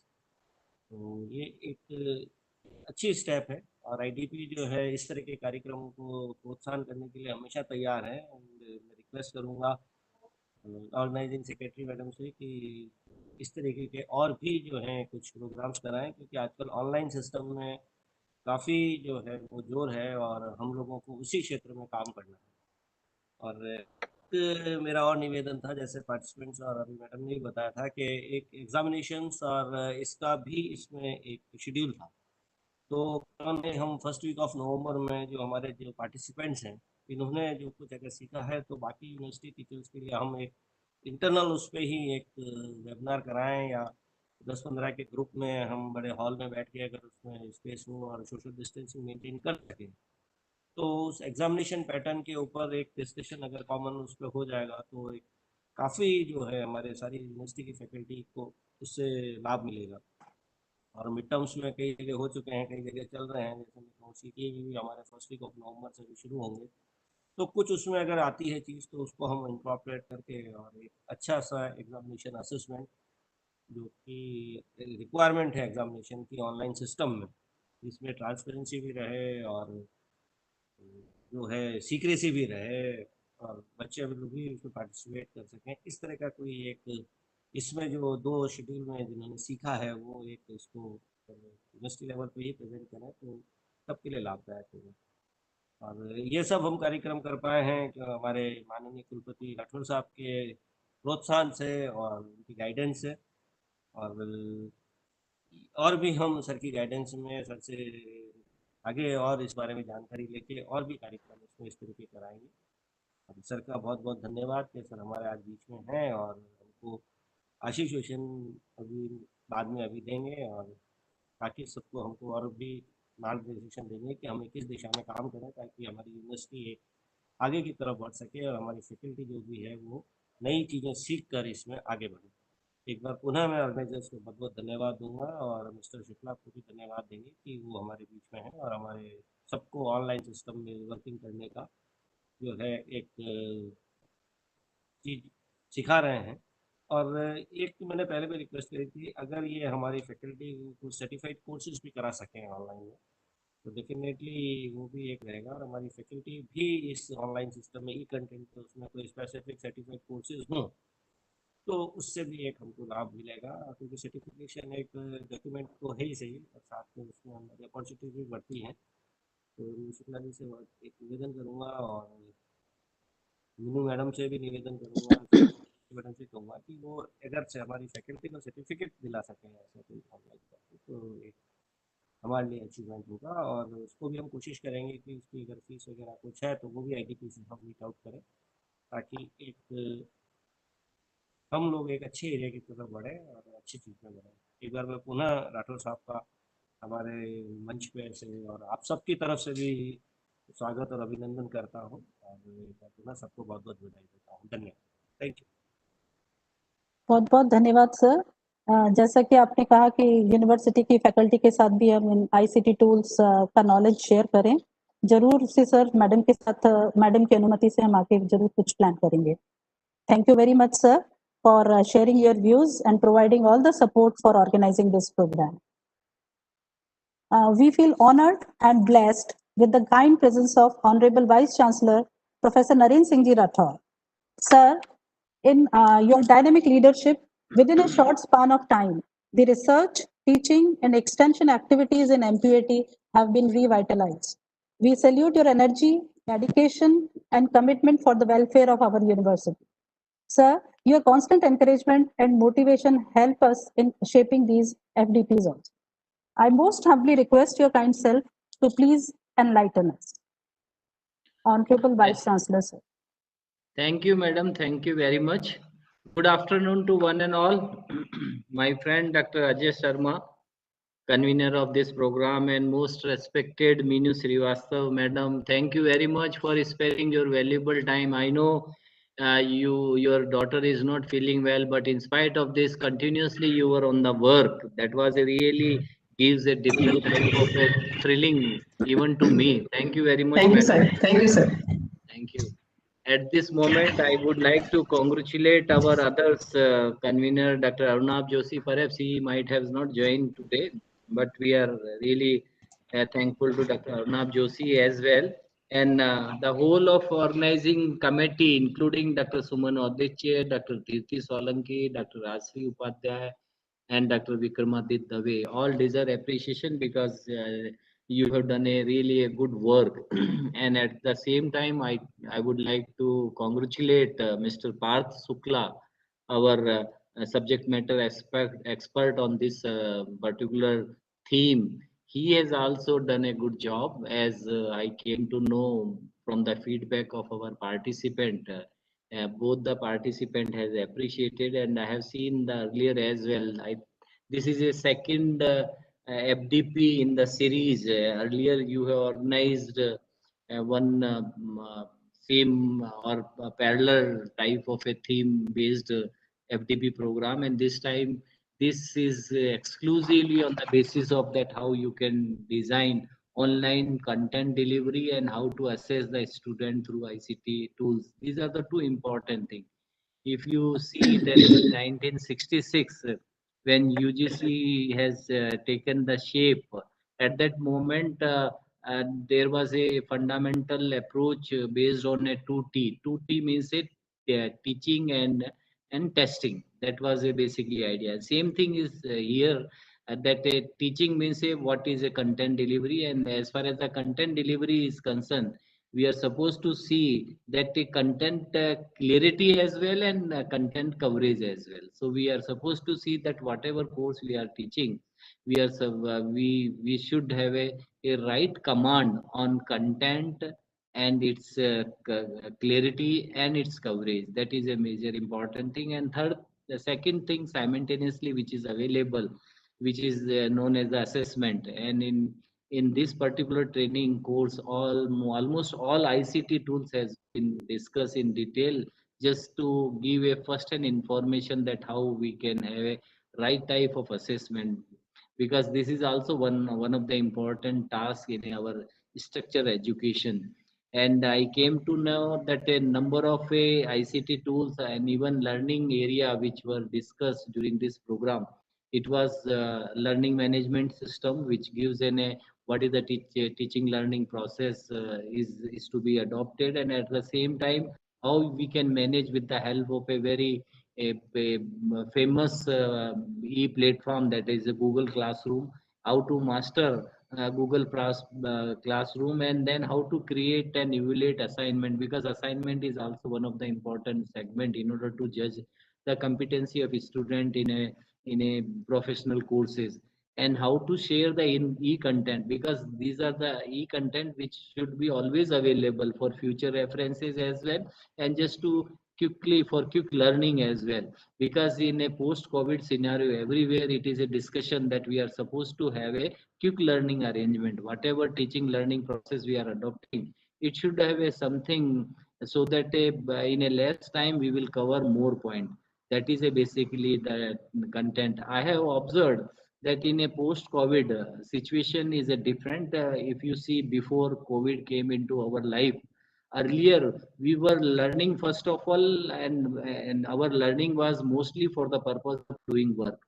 But now after COVID, now we are doing work first of all, and then we are learning on number of issues. So doing work and then learning, doing work, then learning. That is a perhaps is a approach which we are observing after post-COVID situation. And in the post-COVID situation, it is basically a thing that we will have to identify some simple, convenient, and efficient platform. Google is one of them, Google Classroom. But even in many of the places, people are using Blackboard, and as we are using this WebEx and other situations. So basically, we will have to see that which particular platform is a simple and convenient, how we can use it. And Mr. Parth has given a lot of information that I can understand. And in present context, we will have to see that what is the need of our course curriculum. Everybody knows that our most of the education, including community science, is a professional degree. And here there are four important components. Very first component is a classroom delivery. Means what type of instruction we are giving, especially in a classroom, in order to cover a theory portion. And here basically we are covering basics, fundamental theory and practices in a systematic manner. And basic idea is that we are supposed to give all input related to the subject matter. That is a basically classroom delivery or classroom instruction. Second important component which is there in our professional degree, whether it is a engineering degree or agriculture or community science degree, we used to concentrate on a classroom. After classroom, it is a laboratory instruction. So in a laboratory instruction, basically we are not imparting, we are not concentrating on an exclusively on knowledge which is there in the classroom instruction. But here, apart from the knowledge, we people are covering some of the important segment related to skill. Means how to do the particular thing. So basically, in a laboratory work, we are supposed to give some systematic representation of the subject matter so that they will learn that how to complete that task. And third important component in our professional degree is that experiential learning instruction. In experiential learning, it is a one step ahead of a practical approach where people are learning and then they are earning, and simultaneously they are getting a first hand information how to start a entrepreneurship. So it is a step forward for a enlarging skill and coupling skill or incorporating skill with the speed and skill, and thereby entrepreneurship and federating a student into the business group is a basic idea behind this experiential learning.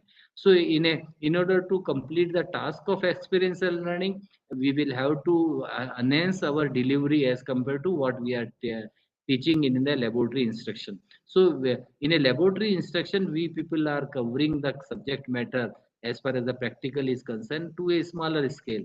But when in experiential learning, we will have to enhance it to the industrial scale. That is a basically different. So we will have to see that what type of online content delivery is required in order to meet out our experiential learning requirement as well. And fourth important component, which is a you can say the backbone for our education, that we will have to impart the leadership quality. And in order to impart the leadership quality in the mindset of a student, so that they will become a job provider rather than a job seeker, and they will definitely articulate the right sense of ELU, experiential learning unit, in their day to day life, and they will definitely impart this ELU education for their livelihood. That is a basic idea that in fourth component. So now question arises that which particular type of online content delivery is required in order to complete this all four component. Means what type of online content delivery is required for a classroom purpose, what is required for laboratory purpose, sorry, and what is required for our experiential learning, and what is required for our leadership development. So these are the things, and simultaneously always we are supposed to keep that whatever content we are covering, sorry, we are supposed to give its complete knowledge, A to Z knowledge. We are supposed to give everything related to skill. We are supposed to enhance their ability, and we are supposed to share some of our experiences so that they will enhance their efficiency, and ultimately they will reduce their losses. In present context, the course content is not for solving the problem. This is my statement. Kindly, sorry, kindly consider in a right way that our purpose earlier, before COVID, situation was different. Everybody was learning, as I mentioned, for doing something. But now people are doing first of all, and they are learning something.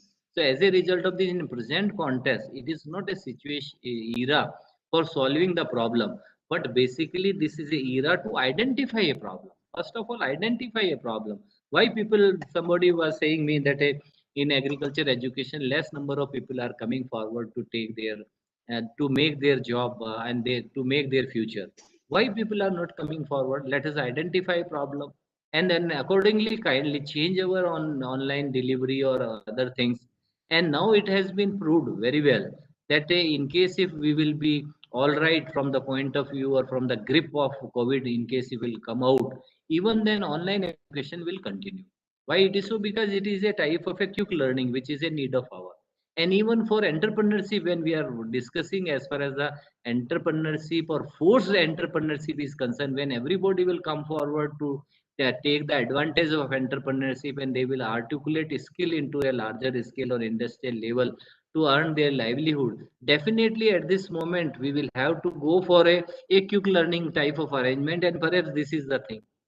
As far the assessment is concerned, we other day we have discussed in detail, especially in our SOC. Madam, we miss you there, and but at the Madam Loda was there, and I am sure that she will discuss the complete issue with you as well. But after when you will be free from your family affairs, and when you will return back, then we will again discuss this matter. Basic purpose of our discussion was that how to have a foolproof a solution for taking examination, and how to have an assessment. An assessment is should be there to judge their competency, their intelligence, their emotional feeling towards the subject matter, their intelligence quotation as far as the subject matter is concerned, in order to decide that what is their spiritual thinking on a subject matter. We are supposed to see that in all possible angle, let us judge their intelligence.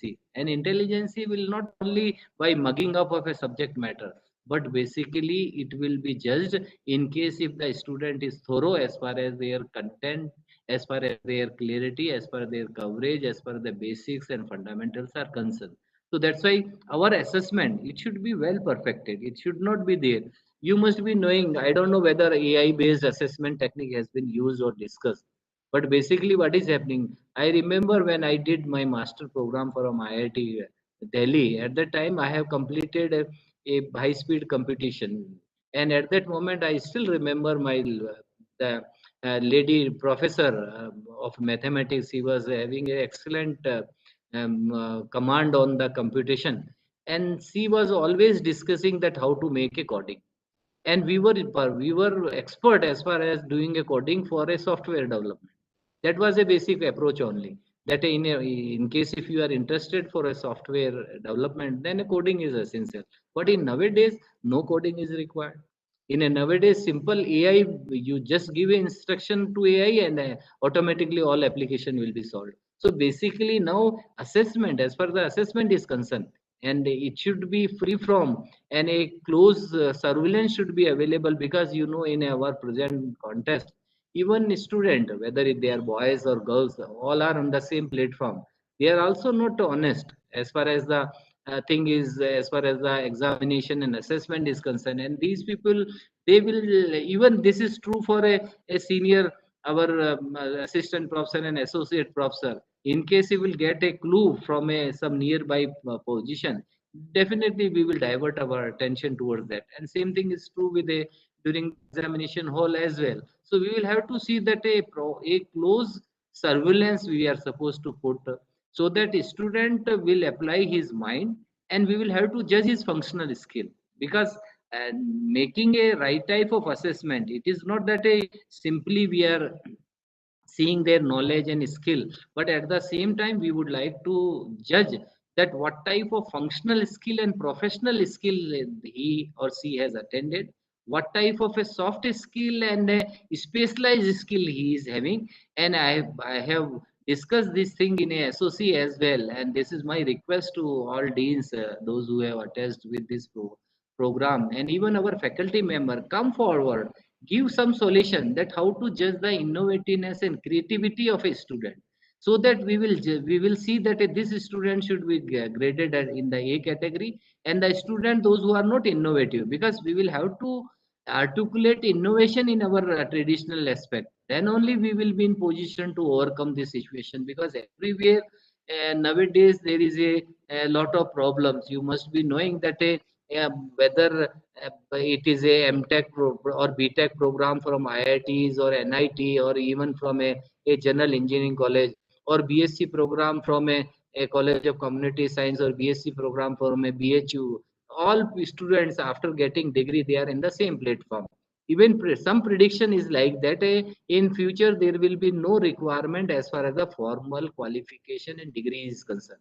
In case if you see in the Google as well, I have came to a, there was some news in Economic Times the day before yesterday. I have seen there was a mention that Google has recruited a lot many people, and the and these all new recruiter, they were not having any formal education, but they were having a very good command as far as the ICT tools are concerned. So basically, ICT tools and digital technology will play greater role in the future. That is true.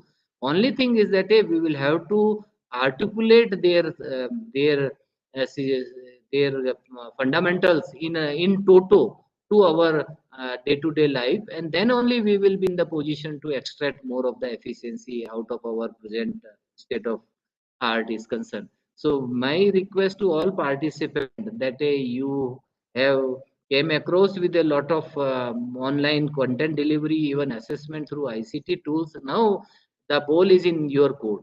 Let us try to articulate it. As Dr. Ajay Sharma has also mentioned, that we should be in position to educate the other people as well. And let us see that how we can become a good and a master in this subject, and how we can cover our content and course syllabus with the help of online content delivery quickly.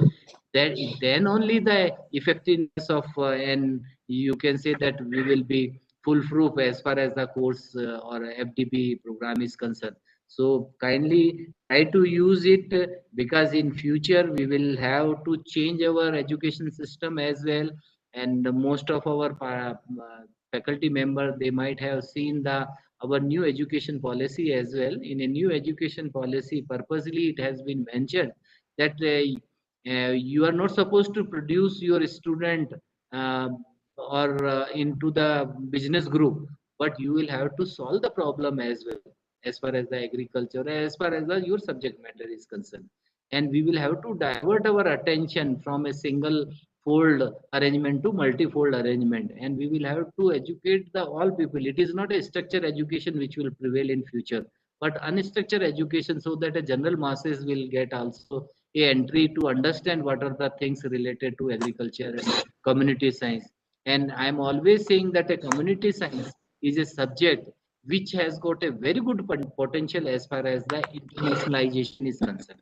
You can easily do, because this is a unique course which is not only unique in up to the boundary of our nation, but internationally, if you see, not a single place you will find that type of a course syllabus and that type of degree nomenclature. So you will have to justify that how we can do. In case if you will couple with a lot of online content delivery and digital technology based assessment technology, because in education these are the three components. First is a teaching learning process, second is assessment, and third is of course your complete syllabus.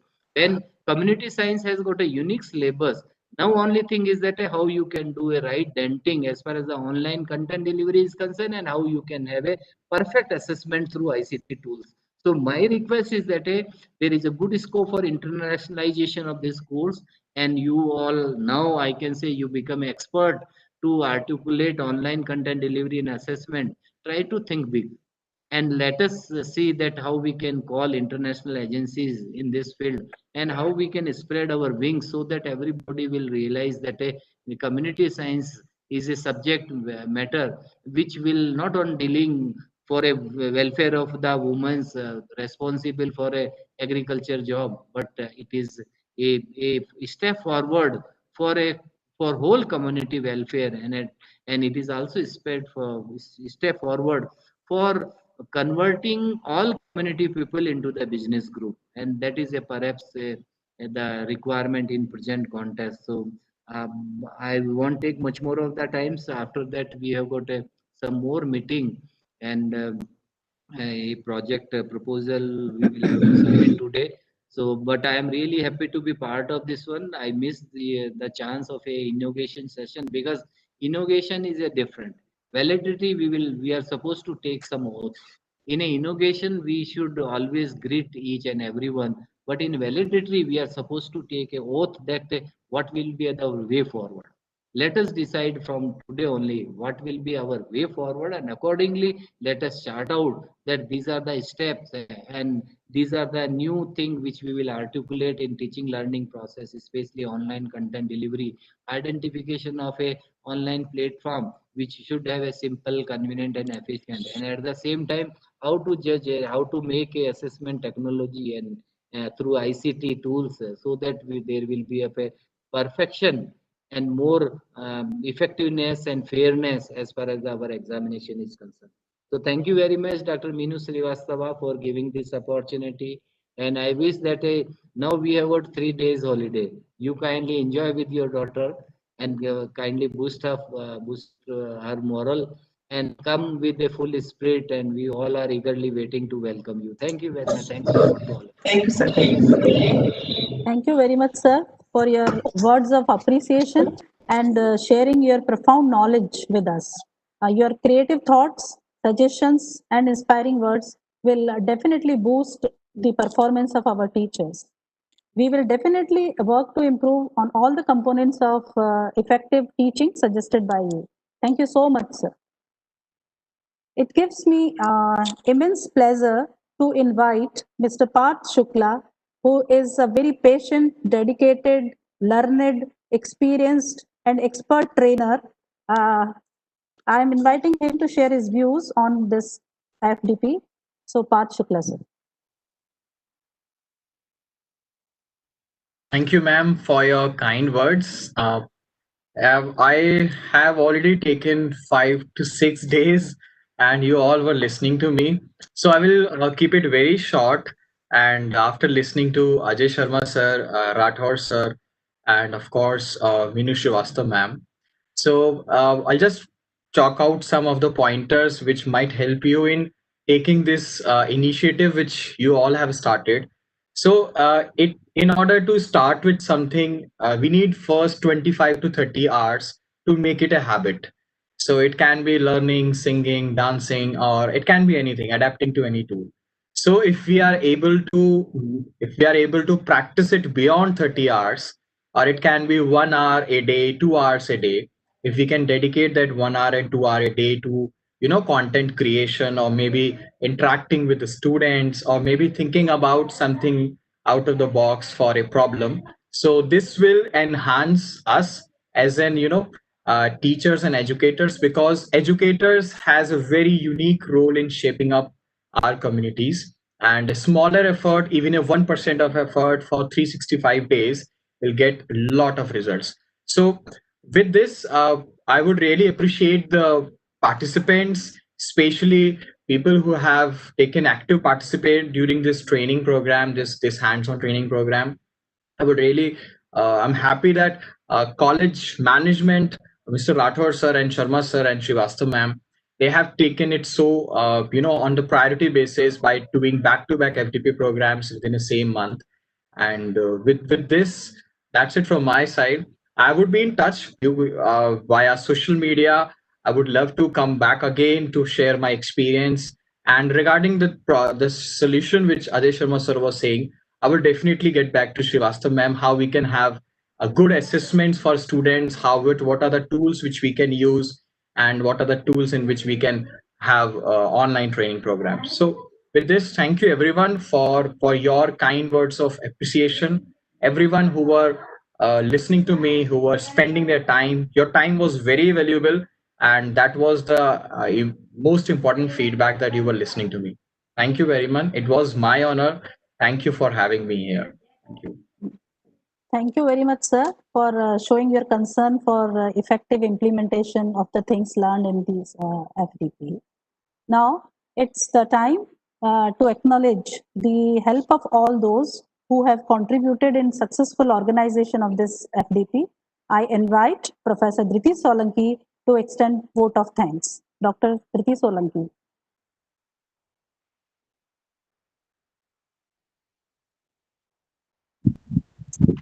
Thank you, Rajshri. Chief guest of today's program, Honorable Vice Chancellor Sir, Professor Narendra Singh Ji Rathore, Guest of Honor, respected Professor Ajay Kumar Sharma, Dean CTI, NPI, IDP, NHEP, respected Dean Madam, Professor Neenu Srivastava, Corporate Trainer, Mr. Parth Shukla, Organizing Secretary, Professor Suman Odich, and dear participants. On behalf of the organizing team of the online training on online content delivery and assessment through ICT tools, I take this proud privilege to propose vote of thanks to all. It gives me an immense pleasure to express my deep sense of gratitude to Honorable Vice Chancellor Sir, who spared his time from his extremely busy schedule and accepted our invitation of being the chief guest. Sir, we always look forward to listen to your words of wisdom and to get a sense of intellectual enrichment. We are very much grateful to you for your constant advice, valuable suggestions, and inspiration. Thank you so much, sir.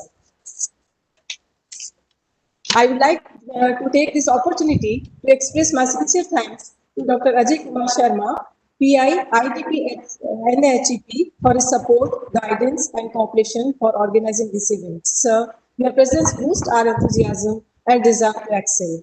My special thanks are due to Dean RCA and Nodal Officer Academics, Professor Arunabh Joshi, for his cooperation and support in organization of this program.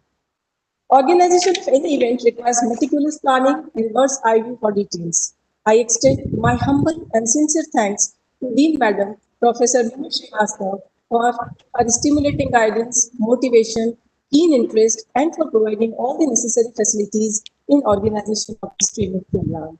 I am extremely thankful to the eminent corporate trainer, Mr. Parth Shukla, who has consented to build our skills in delivering the content for online education and for sparing his valuable time and sharing his knowledge with us.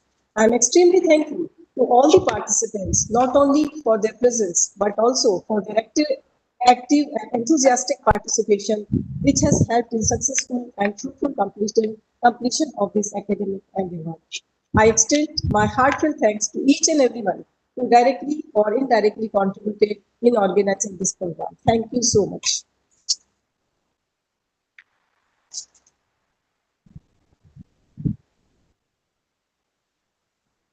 So we can end our meeting here. Thank you all. With chair permission, I am ending the session. Thank you, sir.